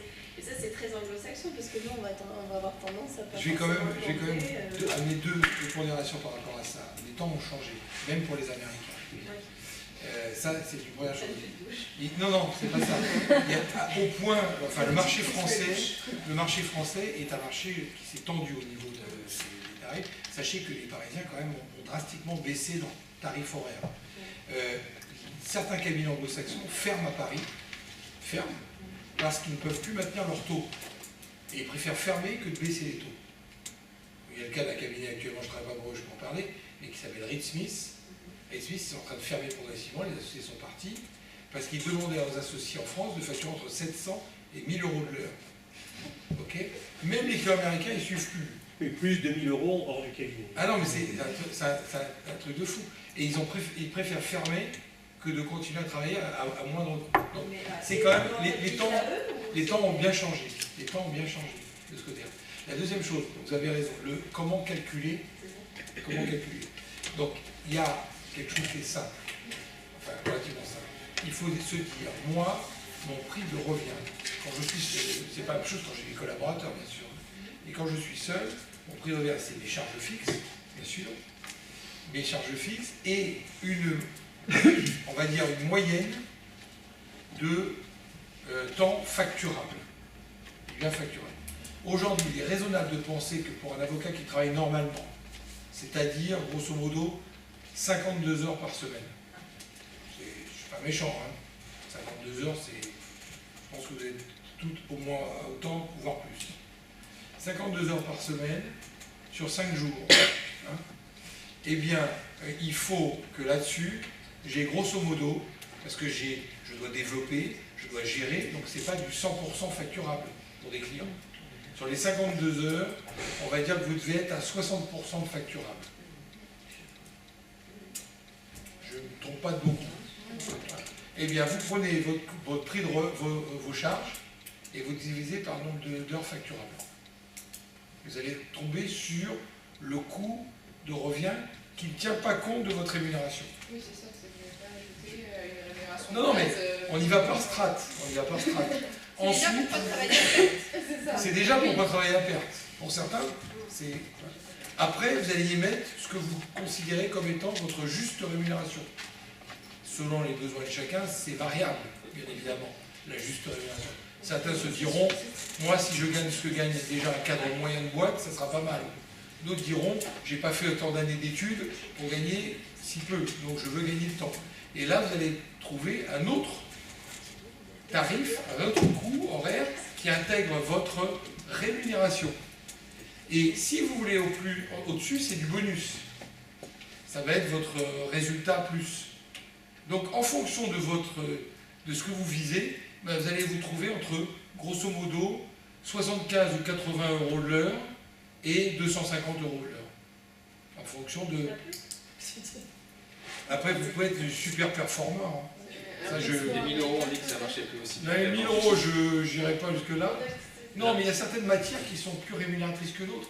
Il s'avère bizarrement que, par exemple, quand on travaille dans les beaux commerciaux, on arrive à sortir une rémunération, enfin plutôt un coût horaire, qui est 350-400 euros de l'heure aujourd'hui encore. Dans certaines niches, mais c'est pas le droit social, puisque beaucoup font du droit social, aujourd'hui même des associés de cabinets parisiens n'arrivent pas à facturer plus de 300 euros de l'heure. C'est le maximum à Paris. Donc vous voyez un peu, la plupart sont autour de 250 de l'heure. Parce qu'il y a de la concurrence, parce qu'il y a beaucoup de monde là-dessus. Voilà. Donc en fonction de la niche dans laquelle on va être, du positionnement et la valeur ajoutée, vous parliez de... C'est vous qui avez passé votre spécialité. Moi je pense qu'aujourd'hui on peut justifier d'une marge plus sur un tarif horaire que si on a une vraie valeur ajoutée justifiée. Spécialité, renom, marque, etc., etc. Et là, on peut dire, je suis dans une frange supérieure du tarif horaire. Et vous pouvez avoir plusieurs niveaux de facturation, c'est ce que disait monsieur. Donc, il faut avoir pour ça des outils, ça va prêcher pour ma paroisse, il faut absolument tout mettre. Ne cachez pas des choses, n'oubliez pas, l'importance de l'outil, c'est justement qu'il puisse tout vous dire. Le trajet. Le trajet, le téléphone aussi, je ne sais pas si beaucoup d'entre vous comptent aussi facturer la téléphonie, mais nous on intègre directement dans l'outil. Pourquoi? Parce que vous passez aussi beaucoup de temps au téléphone avec vos clients. Et à un moment donné, il faut aussi pouvoir le compiler. Ça va? Heureusement, oui. Il y a moins de clients qui se déplacent aussi maintenant, il y a moins de rendez-vous. Et puis d'ailleurs, les mails. Les consultations. Est-ce qu'on fait de la vidéoconférence aussi avec eux? Moi, je trouve ça. Alors, moi, je suis pas d'accord. Enfin, je suis pas d'accord, mais je trouve extrêmement important de voir à minima une fois le client. Ah oui, mais j'ai pas dit. Ah mais non, mais une fois, enfin, moi, ça ne me. Je ne fais pas que par mail, quoi. Ça me. Il faut provoquer des circonstances de rendez-vous. Non, mais je pense que c'est important de revoir le client aussi pour. Enfin, ça peut trop. Ça dépend de ce que tu fais, mais nous, par exemple, quand on dépose des marques, comment on travaille en réseau? En réseau avec des cabinets d'avocats. Donc, moi, si par exemple j'ai besoin de déposer une marque en Italie, j'ai un correspondant italien qui va me déposer la marque. De la même manière, si je peux avoir un correspondant chinois qui va me demander de déposer la marque. Ces gens-là, on ne traite que par mail, par téléphone, ou par visio. Oui, parce que... Mais ça, c'est de confrère à confrère. Oui. C'est pareil. Même en nos spécialités, enfin en pays, malgré tout, moi je sais que j'ai des clients qui m'appellent parce que j'ai des clients sur Paris, donc du coup les gens m'appellent pour me des conseils. Je vais leur proposer Skype ou par téléphone ou par mail. Parce qu'on a beaucoup des clients effectivement qui ne sont pas locaux, donc on ne va pas les rencontrer à ce moment-là. Mais voilà, du moment qu'ils sont, c'est compliqué et je sais que moi à terme je vais développer énormément ce côté-là parce que selon le type d'activité qu'on fait, une nouvelle technologie pays, les gens ils veulent ça. Ils sont en demande de ça et de fonctionner que sur des outils et d'avoir des trucs performants pour travailler avec nous en synergie. Et c'est vrai que par contre il y a d'autres matières où je pense qu'en effet ça... Et c'est vrai que sur son type de clientèle, une offre de service, ça peut être de répondre dans un certain temps, parce que tu vas te différencier comme ça de quelqu'un... Oui, et puis même, admettons, après, avec les assureurs. Les assureurs, on peut dire que c'est une relation qui est assez froide dans l'absolu, bon, etc. Mais c'est important aussi d'aller voir peut-être tous les 6 mois, d'aller manger avec l'assureur, voilà. Le rédacteur qui vous renouveler un petit peu la relation, quoi. Alors c'est d'autant plus important aujourd'hui que si on est en activité groupée, on en profite en association pour présenter les petits camarades et pour prendre un peu de temps pour présenter sa structure également. Mais là aussi, tu parlais d'objectifs. Quand on va voir, on a un déjeuner, le cas classique, l'avocat travaillent beaucoup en déjeuner. Bon. Ah, c'est plus tellement vrai. Ça pose problème. Comment? Ce n'est plus tellement vrai, je pense. Ah, ça peut être, en tout cas, ça peut être une façon de provoquer une rencontre avec son client, ou un prescripteur. Beaucoup vont déjeuner pour déjeuner. Non, aujourd'hui, il faut avoir une stratégie, c'est-à-dire de dire, je vais le voir, je vais y passer 2 heures, quel message je vais passer, quel est mon objectif? Est-ce que mon objectif, c'est de consolider ma relation avec lui, parce que je sens que c'est un peu tendu et que je suis en concurrence avec d'autres? Est-ce que c'est pour lui présenter une nouvelle offre? Et je vais préparer peut-être quelque chose qui va essayer de renouveler notre relation, etc. Il ne faut pas que ça soit banal. Il ne faut pas déjeuner pour déjeuner. Il faut y aller avec un objectif et de dire, est-ce que ce client peut m'amener un autre prescripteur ou me faire rencontrer un autre rédacteur de la même compagnie? Parce qu'aujourd'hui, ça devient complexe, les relations avec les compagnies d'assurance. Et il y a maintenant des grosses compagnies qui ont des filiales. On est dans certains domaines. Tiens, je suis en construction, mais peut-être que je peux essayer de rencontrer celui qui va me prescrire dans un autre domaine. Par exemple, dans le médical ou dans d'autres domaines. Donc, les compagnies d'assurance, c'est un travail à faire également de proximité avec ces rédacteurs. Donc, il faut en permanence objectiver son action aujourd'hui. On a été entre relations clients et facturation. Tout à l'heure, Isabelle parlait de retour client. Qui parmi vous questionne ses clients une fois que l'opération a été faite? Questionnaire de satisfaction. Questionnaire de satisfaction de quelle façon? On le voit assez vite quand même, parce que ça ne demande pas. Bien le client, quand ils vont compris, un autre dossier, ça va être C'est l'illustration de ce que font pourtant certaines de vos entreprises. C'est pour ça que je voulais mettre le doigt dessus, c'est que c'est aussi précieux ce type de retour. Je crois que la relation client, le conseil qu'on pourrait vous donner, c'est d'être très organisé. Très organisé avant que vous ayez signé avec le client. Ça veut dire concrètement d'être très réactif à ce qu'il peut vous dire et noter le plus d'informations possible. Nous, on a tendance aussi à recommander d'historiser un petit peu tout ce qui peut se passer à son périmètre. Je revenais sur la notion de campagne tout à l'heure. Une fois que vous êtes avec lui, il faut que vous soyez transparent, parce qu'on en revient donc sur les nouveaux horaires qu'on va lui proposer. Il faut lui montrer qu'on a une valeur ajoutée, une capacité à innover avec lui, à ses côtés. Et je pense qu'après, le minimum, c'est quand même de mesurer sa satisfaction. Vous seriez surpris, c'est quasi systématique, et c'est vrai pour nous aussi hein, dans notre entreprise IT, on est assez surpris des fois de voir sur quoi on nous trouve vraiment très bon, et des fois sur quoi on nous demande d'améliorer un petit peu. Et ça peut vous aider énormément, justement, dans votre repositionnement, dans votre stratégie. Et c'est quoi? C'est en envoyant une fiche de satisfaction classique? Une fiche de satisfaction, et garder contact aussi avec eux. Je vous montre quelques exemples. On parlait de nouvelles façons de communiquer, donc c'est la visioconférence, c'est de faire des questionnaires de satisfaction. Certains avocats le font. C'est d'avoir des extranets où les gens peuvent s'exprimer, puis c'est aussi directement de voir finalement quand on a envoyé des emailing, est-ce qu'ils ont été suivis, pas suivis. Mais le questionnaire de satisfaction existe et on peut dire avec des questions ouvertes ou fermées d'avoir un retour à ses clients. On peut même, et il est souhaitable, à la fin de ce questionnaire, y mettre quels seraient vos souhaits, de voir sur quel domaine souhaiteriez-vous que le cabinet puisse intervenir à vos côtés, etc. Essayer de dépister, de trouver de nouvelles pistes de travail avec le client en question. Et puis, l'autre préoccupation, c'est d'essayer de trouver de la récurrence. Parce que le gros problème que vous avez surtout en contentieux, c'est ce problème qui est, est-ce qu'il va m'envoyer un nouveau dossier, je ne sais pas, etc. Donc, ouais, c'est du one-shot souvent. C'est moins dans le conseil, parce que dans le conseil, on a su mettre en place des outils qui permettent de créer de la récurrence. Mais dans le contentieux ou autre, pourquoi par exemple ne pas créer une espèce d'abonnement SVP sur des questions diverses, en le calibrant bien sûr. Hein. Il ne s'agit pas de lui dire, vous pouvez pour tel montant me demander tout et n'importe quoi. C'est de dire, ben voilà, vous avez 1 heure par mois, par exemple, dans laquelle vous pouvez me poser des questions diverses sur votre vie quotidienne ou sur les problématiques que vous pouvez rencontrer en tant que justiciable. Et créer de cette façon un espèce d'SVP qui crée une permanence. Bien sûr qu'il n'y aurait pas dans ce SVP des contentieux lourds, etc. Mais le fait d'être le conseiller de proximité aujourd'hui de tel ou tel client, ça c'est important pour vous de réfléchir à la récurrence que vous pouvez créer. Et comment la formaliser? Vous avez tout à fait raison. Mais il y a des contrats, comme ça, il y a des conventions qui existent. Évidemment, elles ne sont pas opposables. Si vous lui dites que vous êtes tenu avec moi pendant 3 ans ferme et il y a une indemnité de temps en cas de résiliation de votre part, là, ça ne marchera pas. Parce que ça va fermer beaucoup de portes. Ça va fermer beaucoup de portes. C'est feu en 134, c'est une convention d'honoraires. Hein. Vous faites une convention d'abonnement. Je ne suis pas d'accord avec vous. En tant que juriste, je la défends. Enfin, moi, je fais des... Ouais. J'ai un contrat, c'est annuel, avec reconduction tacite, avec dénonciation 3 mois avant. Si ça ne marche pas, il va voir pour 1 an. Et moi, je suis assurée parce que j'ai tant de Pas que ça retours. tienne...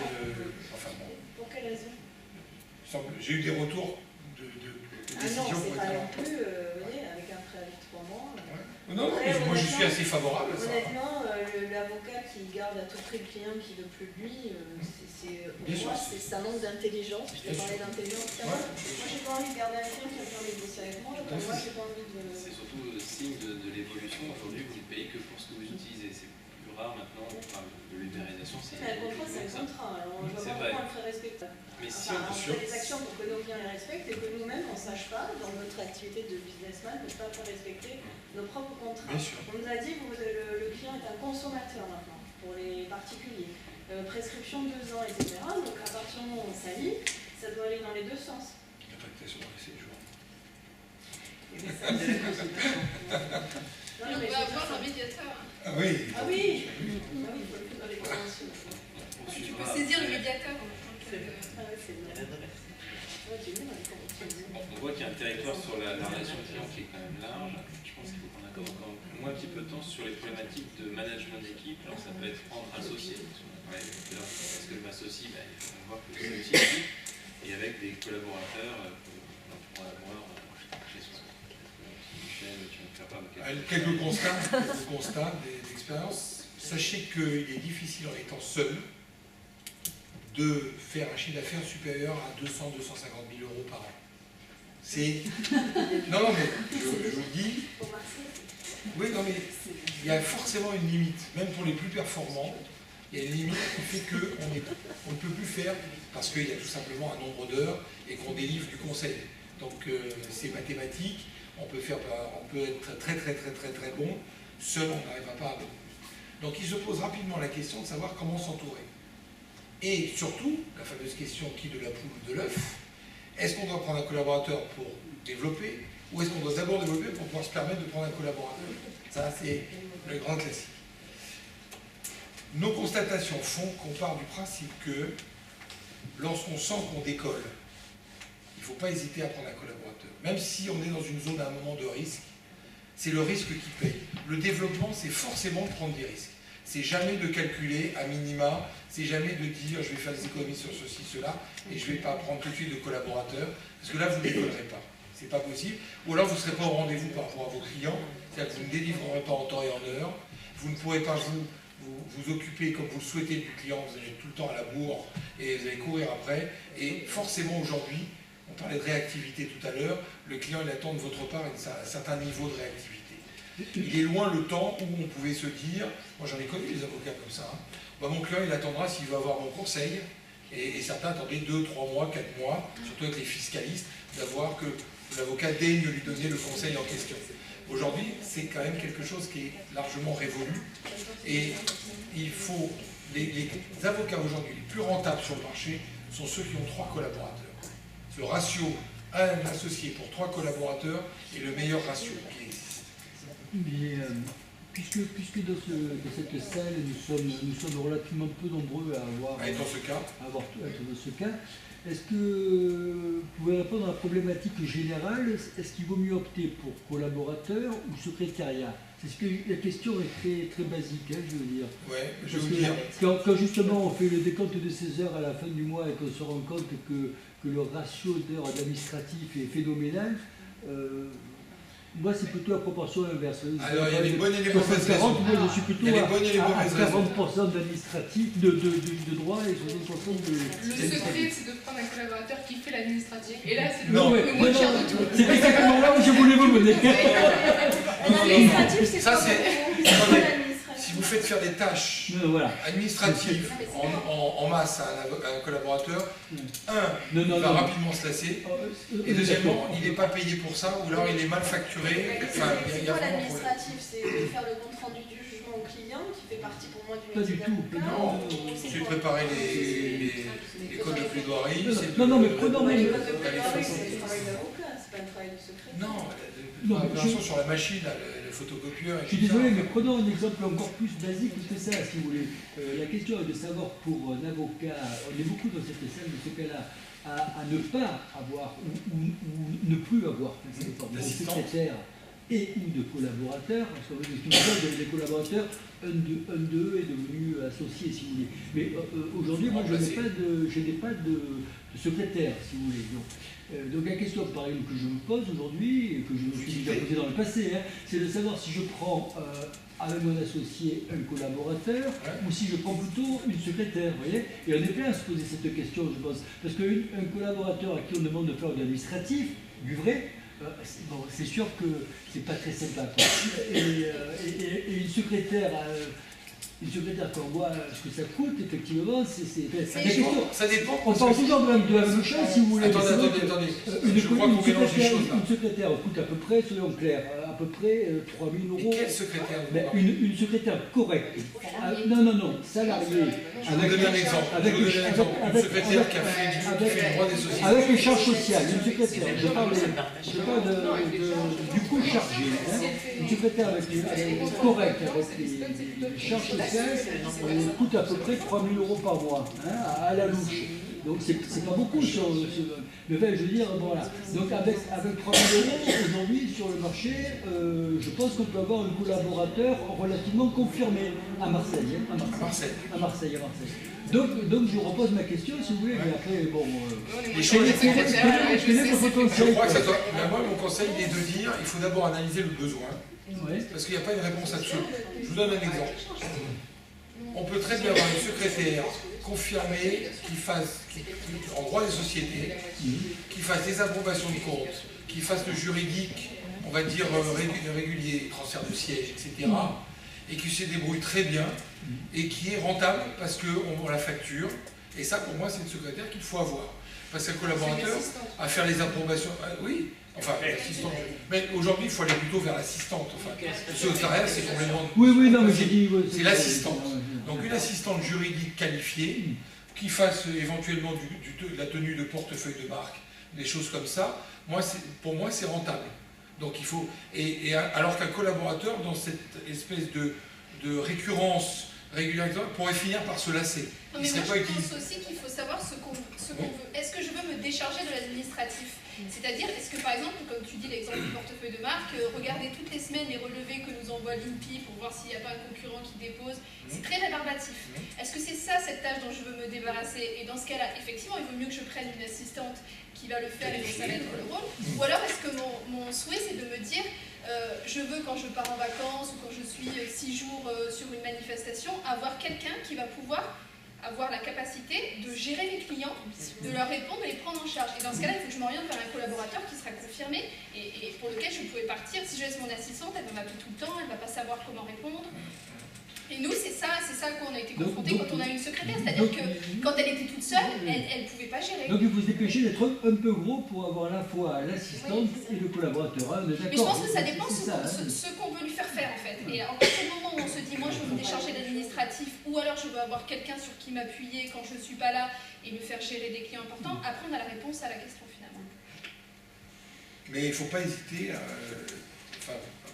à s'entourer de collaborateurs dès qu'on sent. Bien évidemment qu'il y a une activité qui est suffisamment porteuse. Ça peut être d'ailleurs des collaborateurs qu'au départ, on va grosso modo se partager à plusieurs. Si on est plusieurs, etc., plutôt que d'affecter. Parce que là, à force. J'y crois pas, ça. Alors, de quoi? C'est comme d'ailleurs partager une secrétaire à plusieurs, j'y crois pas trop non plus. Un collaborateur à plusieurs, déjà il est mort au bout de 6 mois. Alors attention. Excusez-moi, je pense qu'il faut parler d'un truc, mais on n'en parle pas parce que c'est assez tabou aussi. Oui. Je pense que la profession d'avocat est la pire profession au niveau du management. Je veux dire, c'est une catastrophe. C'est catastrophique. Oui, mais c'est pas dans ce sens-là. Non, mais moi je trouve ça terrible, on n'en parle jamais, et à un moment donné, est-ce qu'on ne peut pas trouver les problèmes? Où sont ces problèmes? Parce que moi, quand on parle quand on dit il faut être rentable, il faut être rentable, il faut être rentable, donc on ne parle que d'argent finalement. Et je me dis, à un moment donné... Non, mais être rentable, c'est bien. Mais pour moi, est-ce que c'est une finalité ou est-ce que c'est un moyen? Après, ça dépend pour chacun.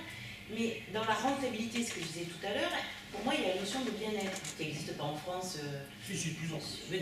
Mais comparé à nos voisins du Nord. Dans les cabinets d'avocats, de plus en plus. Non, mais est-ce que la notion de bien-être n'est pas essentielle aussi et importante?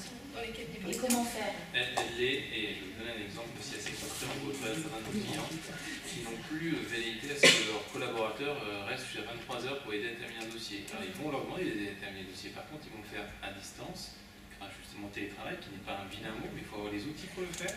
Je prêche ça un peu pour ma paroisse, mais c'est une vraie réalité. De la même façon, quand on veut recruter des collaborateurs, on préfère plutôt avoir les meilleurs, ceux qui vont pouvoir évoluer au sein du cabinet, peut-être même demain former nos propres concurrents, mais on veut les meilleurs. Ces personnes-là sont, je vais dire comme vous et moi, ils vont chercher aussi les bons outils. Donc si vous leur offrez les bons outils modernes, ils vont aller plus facilement chez vous. S'ils voient qu'en plus c'est un outil qui leur permet de bien gérer justement la relation client, etc., ils auront plus de facilité à intégrer votre cabinet. Donc c'est ça aussi, il faut savoir qu'est-ce qu'on leur propose comme conditions de travail. Je suis d'accord. On en revient à ça. Oui, bien sûr. Mais pour revenir, il y a actuellement il y a une grosse discussion entre les plus anciennes générations et les plus jeunes. Pourquoi? Parce que les données ont changé, les paradigmes ont changé de la profession. Et pour les plus anciens, c'était, on va dire, la religion du travail, un certain staccanovisme, et il n'y avait rien d'autre. D'ailleurs, on le voit chez certains qui n'osent même pas partir à la retraite, de peur d'être dans le vide absolu, parce qu'il n'y avait que la partie travail. Pour les plus jeunes, il y a d'autres aspirations. Et c'est là où se crée le fossé actuellement dans les cabinets structurés, c'est que les plus anciens estiment que ceux qui avaient vocation à monter à l'association en tant que collaborateurs, etc., ne sont pas, entre guillemets, dignes de devenir associés parce qu'ils n'ont pas les mêmes valeurs par rapport à ce que vous dites du bonheur, du travail, du bien-être, etc. Il y a un décalage. Il y a un décalage. Et aujourd'hui, on vit une espèce de problème de dialogue intergénérationnel. Et nous, on est souvent en médiation au milieu, parce qu'on essaie de rapprocher les points de vue. La façon de travailler, utiliser soi-même, par exemple, les outils que propose Diapaz, c'est, par exemple, gagner en efficacité. Là où avant, on était à dicter, à faire venir sa secrétaire pour prendre en dactylo, puis après à utiliser 3-4 personnes. Aujourd'hui, on est plus efficace, donc on peut travailler en moins de temps. Et tous ces éléments-là ne sont pas toujours pris en compte par les plus anciennes générations. Donc il y a vraiment aujourd'hui un dialogue qu'il faut renouer pour que chacun comprenne un petit peu les attentes de l'autre.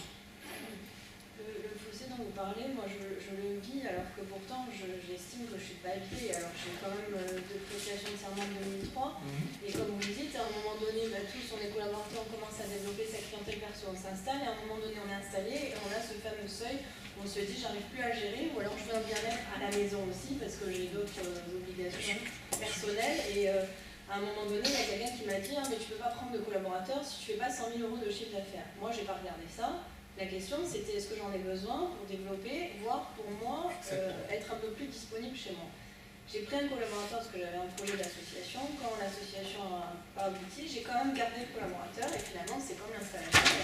On garde ce collaborateur parce qu'on aime bien, enfin moi j'aime la mutualisation de moyens, et surtout dans le management, il y a le fait comme vous dites, travailler ensemble, partager les idées en tant que juriste, partager un objectif. Mais même moi à mon propre niveau, avec des générations, donc des collaborateurs qui ont 30 ans, on est 42. Un écart énorme. Ils sont là à dire qu'eux, ils veulent avoir une vie privée. Avant, moi de mon temps, j'allais dire, on s'investit pour le cabinet dans lequel on était, on espérait peut-être une association où très clairement, quand on rentrait, on savait qu'il n'y en avait pas. Moi, dans le cabinet où j'étais collaboratrice, je savais que j'allais jamais m'associer. Mais je ne regardais pas, je regardais le dossier. C'est-à-dire que, comme vous dites, c'était pas la question de finir à 23h ou à 2h du matin, c'est de finir le dossier dont on avait la charge en tant qu'avocat responsable professionnel. Aujourd'hui, moi, ma collaboratrice, et c'est aussi pour ça qu'elle part, parce qu'on ne s'entend pas là-dessus, c'est en clair, je veux quitter le cabinet à l'usage régional, je veux ne pas travailler chez moi le soir et le week-end. Et peut-être. C'est pas que ça, attention, parce que là c'est une confusion. C'est pas ça, moi, ce que je dis. Travailler, on est là pour travailler, donc je veux dire, on est là, on abat les heures, on n'est pas là pour geindre, etc. Non, mais c'est pas ça. Non, moi je parlais de notion de bien-être, c'est un concept qui est très particulier. Je veux dire, non, mais je suis d'accord. Et qu'est-ce qu'il a de particulier, ce concept? Non, mais parce qu'en Et France. pendant le travail, non pas uniquement. Je ne connais pas ce concept de bien-être. je Je crois qu'il est tellement particulier qu'il n'existe pas personnellement. Hein. Non, mais bon, franchement, je pense que c'est quand même, on est tous d'accord quand même que c'est un métier difficile. Hein. Et le considérer que bien-être, c'est un peu cérébral quand même, non? Vous n'êtes pas d'accord avec ça? C'est bien, il n'y a pas de Non, mais c'est-à-dire qu'il peut y avoir des modes, déjà il peut y avoir des modes d'organisation qui sont plus ou moins stressants. Moi, je vous donne un exemple. Qui soulagent, mais c'est autre chose. Dans un cabinet où il ne savait pas déléguer. Donc, comme il ne savait pas déléguer, il pensait toujours qu'il allait arriver à pouvoir faire le travail. Et puis au dernier moment, à 10h du matin, on vous dit il faut que vous alliez plaider un dossier à la cour d'appel de Montpellier. Il est 10h du matin, le dossier est à 14h. Pour quelqu'un qui vient de prêter serment il y a 6 mois, c'est juste hyper stressant, on commence à se liquéfier, et là, tu ne mets pas du tout ton collaborateur dans les meilleures dispositions pour aller plaider son dossier. Et des cabinets comme ça, il y en a plein. Et ça part pas d'une mauvaise intention, ça part au départ de se dire je vais le faire. Et puis au final, je ne sais pas manager, ou puis l'emploi du temps fait que je ne peux pas le faire, et je me retrouve à déléguer en dernière minute. Et ça, c'est vraiment, tu mets en place des conditions de travail qui vont être extrêmement stressantes et des gens qui, au final, ne restent pas. Il y a des turnovers extrêmement importants parce que les gens ne se sentent pas bien. Et c'est effectivement, les conditions de travail peuvent être quand même. On est tous là pour travailler. Mais je veux dire. Non, mais là, il y a un truc tout bête. Un truc tout bête, on en est là. C'est la reconnaissance. Juste la reconnaissance du travail fait et le bonjour le matin. Mais je vous assure qu'il y a plein de cabinets dans lesquels même ça manque. Il y a un problème véritablement de décalage et c'est très mal vécu ça. C'est parce qu'aujourd'hui on va être traité comme un être humain et pas comme une machine. Alors, moi je vais vous le dire, on m'a déjà dit, et moi à ton âge, j'en chiais, j'existais pas, j'étais dans un placard. Donc sois heureuse, il y a une fenêtre. En gros c'était ça. Donc, mais moi au niveau management c'est le degré, mais juste moins 2000. Enfin, comment quelqu'un peut dire ça à quelqu'un d'autre? Ils ne sont pas dans le marché actuel. Et donc voilà, et donc c'est pour vous dire qu'on sort de ce milieu-là et que quand on se lance en tant que jeune avocat et qu'on crée sa structure, bah, on est quand même pétri aussi de ça, c'est-à-dire qu'à l'école on n'a rien vu, ensuite on a passé un temps plus ou moins long dans ce style de structure-là, et ensuite on va se retrouver dans un truc où on est complètement à l'opposé, c'est-à-dire que même nous quand on va prendre quelqu'un, bah, comment ne pas reproduire la même chose, hein? On se pose la question quand on est parents et qu'on a la chose sur les enfants, on peut faire la chose sur les collaborateurs. Hein? Notre environnement change. Comme on est plus nombreux à avoir des collaborateurs, quand même, je me fais fort de l'expérience que j'ai eue. Je veux dire, pour ma part, j'ai pas eu des conditions de collaboration d'ailleurs difficiles. J'ai eu une consort un peu hystérique, mais ça allait quand même. Mais ce que je veux dire, c'est que je ne me suis pas dit je vais reproduire ça. J'ai dit bonjour, j'ai dit merci, j'ai équipé mon cabinet à un logiciel de gestion de cabinet. Je prends les appels téléphoniques de ma collaboratrice, elle est partie en congé mat, j'ai géré ses dossiers. J'ai essayé de l'inviter à déjeuner régulièrement, à lui dire que si elle avait besoin d'un code, de n'importe quoi, j'étais disponible, de toujours payer ses frais de déplacement avant ou après qu'elle les ait avancés selon son souhait, payer la rétro à date. Alors ça paraît totalement normal, mais on sait que dans certains cabinets à Marseille, c'était l'horreur parce qu'il fallait réclamer sa rétro à la fin du mois. Alors ça paraît un détail, mais pour moi c'est quand même important aussi dans le respect de l'autre. Remercier du travail, tenir informé sur l'issue d'un dossier qu'il a pu plaider, lui donner des dossiers à plaider. Je veux dire, moi j'ai eu le sentiment vraiment de laisser sa place au collaborateur et en l'accueillant en lui disant si vous voulez vous associer, moi je demande que ça. Ça c'est peut-être prématuré. Mais non, mais parce que je vous dis, je trouve que c'est important quand une personne rentre dans un cabinet qu'elle sache si la porte est déjà fermée ou pas. Mais ce que vous êtes en train de dire, c'est une question d'éducation, hein, c'est même pas. C'est dans n'importe quel métier, que vous soyez avocat, médecin, charcutier, ou voilà, c'est tout. Le problème est peut-être c'est peut-être plus général, c'est peut-être de savoir s'il y a encore des si aujourd'hui il y a encore des gens qui ont une certaine éducation, voilà. Mais je dirais, excusez-moi, c'est moi qui suis un vieux, c'est aussi la même éducation dans la relation de la confraternité. C'est exactement pareil. Parce que si vous avez des relations entre, j'allais dire, patrons et collaborateurs qui sont désagréables, apparemment vous devez avoir également de mauvaises relations avec certains de vos confrères. Ça n'a pas suffi. Ça n'a pas suffi. C'était ça la conclusion, c'est que j'ai eu le sentiment pourtant de tout mettre en œuvre. Par exemple, la première année, c'était une jeune collaboratrice.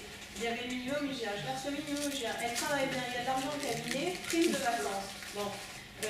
pareil, ça marche bien au cabinet, elle travaille bien, prime de Noël. Au final, elle a eu au bout de sa première année de bar plus que l'équivalent de quelqu'un qui était en deuxième année de bar.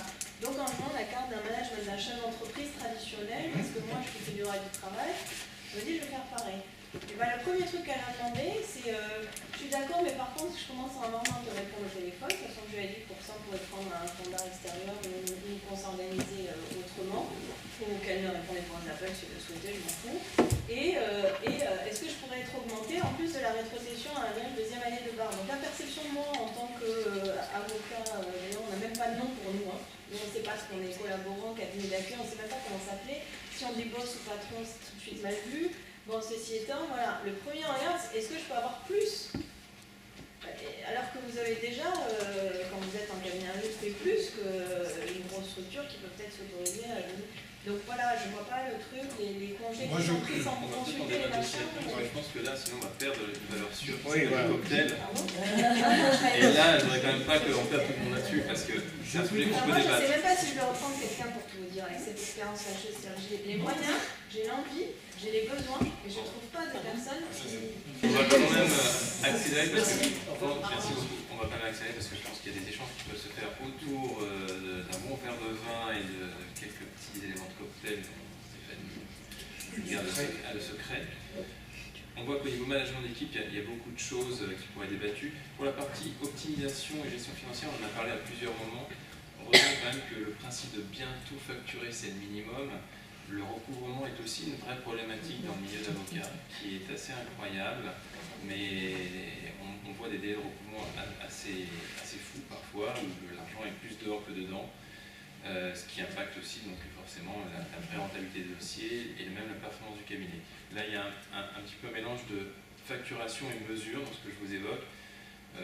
Une fois encore, je vais dire, on voit au niveau des outils que des cabinets qui s'équipent de nos outils arrivent à augmenter de 50% leur facture, à diviser par 2 des moments, on dit c'est super, c'est magique, je vais prendre ça tout de suite. On va voir après que non, c'est pas magique, il y a un travail à faire. Pour la rentabilité des dossiers et performance du cabinet, ce ne sont que des réflexes d'entreprise qu'on évoque là, et effectivement, des moments où vous voulez piloter sereinement votre activité, il vous faut des indicateurs, il vous faut ce réflexe de dire, bah, finalement, ce qu'on évoquait aussi tout à l'heure, combien je dois facturer pour être rentable à hauteur de ce que je souhaite. Et donc ça, il faut des outils pour mesurer. Et je ne vais pas entrer dans le détail, vous le recevrez par mail, mais tout ce qui peut être mesuré et observé s'améliore. Partez de ce principe-là, et là vous aurez compris que ça vaut le coup d'investir du temps parfois, juste de se dire qu'est-ce que je veux, quels sont mes résultats, et ensuite comment je peux continuer à optimiser un peu tout ça. Alors, on a parlé aussi en fil rouge un peu tout le temps d'améliorer sa productivité. Ça passe beaucoup effectivement autour d'industrialiser certaines tâches. On a dit qu'est-ce qui peut déléguer ou pas, mais il faut aussi apprendre à les optimiser et à les industrialiser. Les outils, on en a aussi parlé à différents moments. Optimiser le travail collaboratif, donc ça c'est au sein du cabinet ou potentiellement avec d'autres associés. Investissez dans la formation, ça je pense que c'est quelque chose sur lequel tu pourrais aussi passer des heures et des heures. Et quelque part, il faudrait qu'on se garde aussi surtout un moment pour comment intégrer finalement tout ce qu'on a évoqué au sein de son organisation. Ce n'est vraiment pas magique. Ce n'est pas un simple interrupteur on-off. Il faut plus raisonner comme un investissement à faire, pas que financier mais de temps. Pensez à un déménagement. Un déménagement, vous ne dites pas je le fais en claquant des doigts. Vous allez fermer vos cartons, vous allez remplir un petit peu, vous allez imaginer comment vous allez remettre ça en place derrière. C'est exactement la même chose. Je vais peut-être vous laisser le mot sur comment on gère son organisation pour les déménagements, c'est pas très bien. C'est pas mon fort. En règle générale, à la fin, je finis par tout mettre dans les cartons. Non, mais c'est effectivement un peu ça. C'est-à-dire qu'il faut surtout investir énormément au-delà de l'argent, au départ, c'est le temps en fait, qu'il faut arriver à prendre. Et c'est vrai que c'est souvent le temps qui nous manque dans nos professions parce qu'on est toujours en train d'avancer, on est toujours en train de manquer de temps, donc on a toujours la tête dans le guidon. Et à un moment donné, dans ces choses-là, il faut arriver à se poser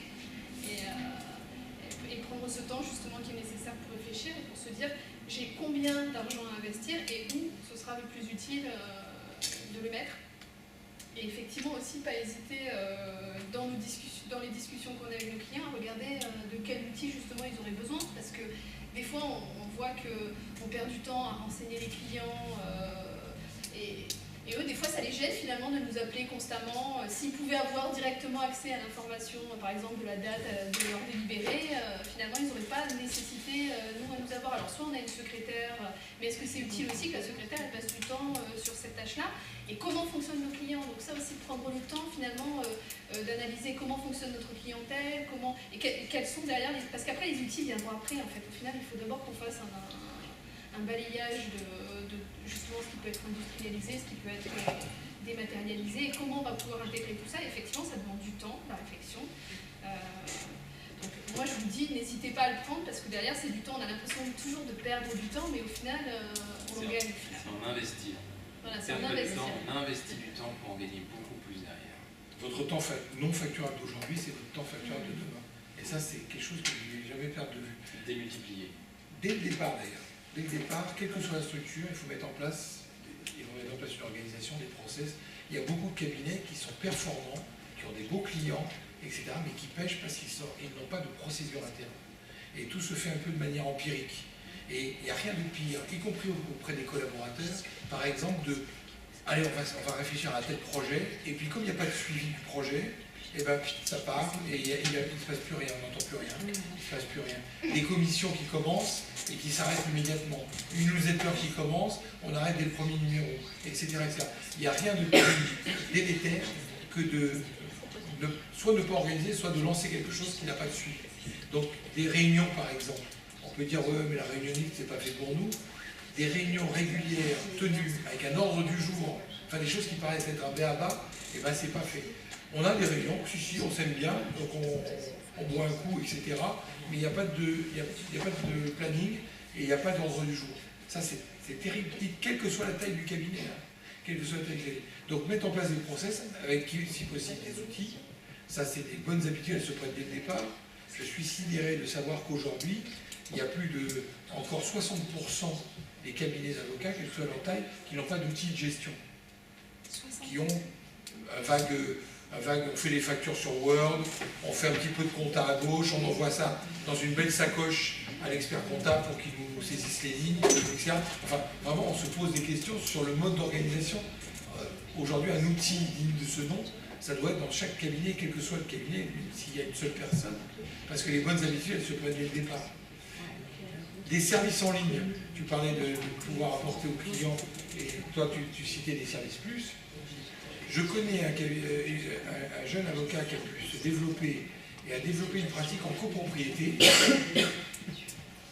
en proposant à des syndics un service plus 7 sur 7, enfin 24-24, 7 sur 7, saisi directement par le syndic, recouvrement de charges de copro. C'est pas passionnant, mais ça permet de fidéliser certains syndics de copro. Eh bien, le type a mis en place un extranet. Le syndic saisit les informations, lui il n'a rien à faire, ça génère automatiquement la lettre de mise en demeure au copropriétaire, ça génère la facture, même si c'est une facture de 55 €, c'est pas grave, ça part automatiquement, le gars il n'intervient presque pas. Et c'est un outil qui est une interface de plus entre le client et l'avocat. Même chose pour des problématiques de recouvrement, etc. Si on met en place des outils, on va pouvoir fidéliser le client. J'ai connu comme ça récemment un cabinet chez qui avait été mis en place, il faisait dans les sociétés fiscales, il a mis en place ce qu'on appelle un salon privé, avec des identifiants. Le type il peut récupérer les derniers extraits CABIS, le dernier PV d'assemblée, etc., etc. Et le type il a un service plus. Le cabinet a pu non seulement conserver le client, mais facturer un abonnement là-dessus. Vous avez un service plus, un premium, etc. Et vos données sont accessibles à tout moment. Et bien, grâce à l'outil informatique, il a pu mettre en place un service qui fait monnaie. Donc, peut-être réfléchir à ce qui, dans votre exercice, pourrait être différenciant par rapport à vos petits camarades et qui pourrait apporter un véritable service à vos clients. Donc là, si vous aviez, je sais que ça va être très simple ce que je vous dis, mais si on part du principe qu'on part de zéro, d'organisation, de visibilité, quelles sont les, si vous avez dit, je sais pas, les 5 premières bonnes pratiques à mettre en place là, qu'est-ce que c'est ça?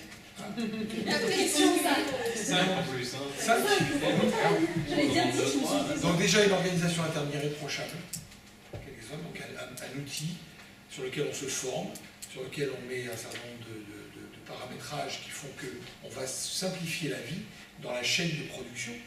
Que ce soit la gestion des dossiers, absolument, des dossiers. faciliter les choses, avoir des tableaux et des outils, des tableaux de bord qui permettent chaque semaine de savoir où on en est au niveau trésor, de savoir, parce que des outils, il y en a un certain nombre, mais avoir l'encours client en permanence, la trésor en permanence, ça c'est des choses qu'il faut mettre en place dès le début. Et c'est pas parce qu'on n'a pas 100, 200, 300 dossiers qu'il ne faut pas le mettre en place. Il est trop tard, si on attend trop longtemps, il sera trop tard. Et on garde les mauvaises habitudes. On garde les mauvaises habitudes. C'est souvent comme ça qu'on se rend compte que des fois on ouvre des dossiers qui ne sont pas facturés ou facturés mais pas payés.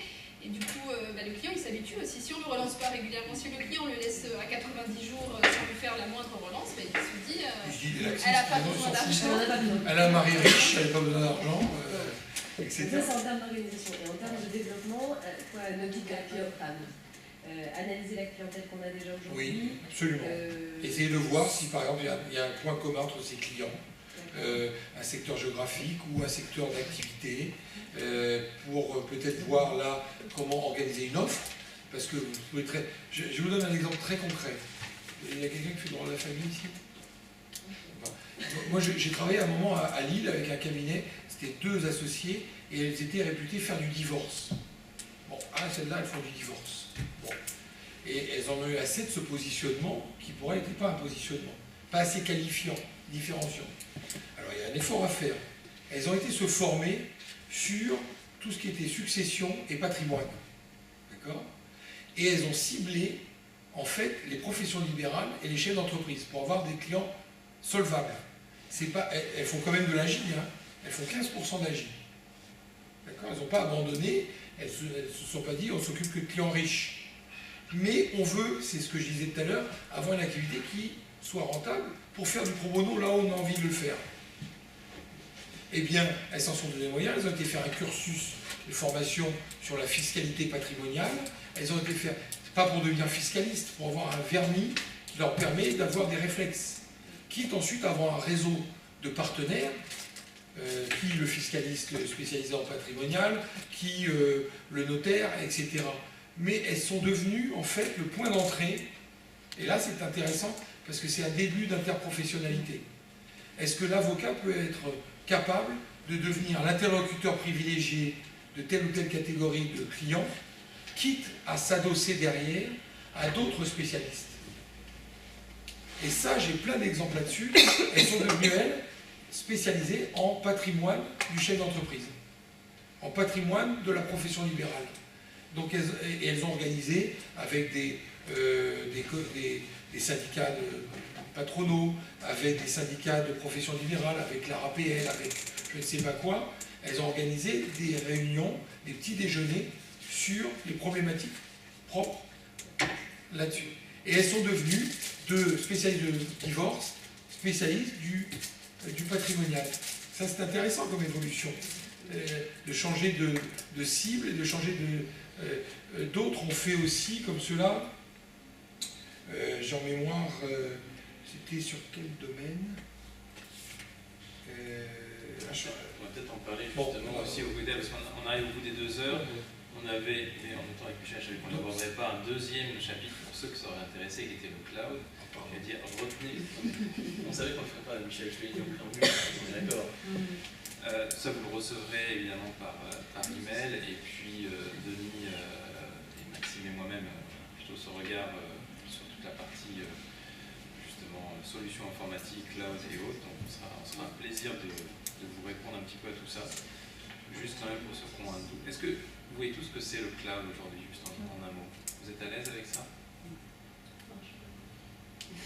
Je vais faire très court, on fera un peu long parce qu'on peut pas faire longtemps, mais c'est juste l'informatique d'aujourd'hui, de demain. Hier, vous étiez sur des ordinateurs fixes. Avant, on avait des petites consoles, on mettait des disquettes et autres. Aujourd'hui, on ne peut pas imaginer travailler sans être dans le cloud.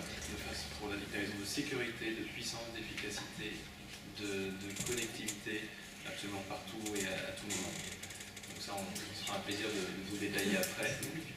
Vous avez aussi eu un petit papier comme ça, si vous voulez qu'on vous contacte spécifiquement, n'hésitez pas à nous le remettre.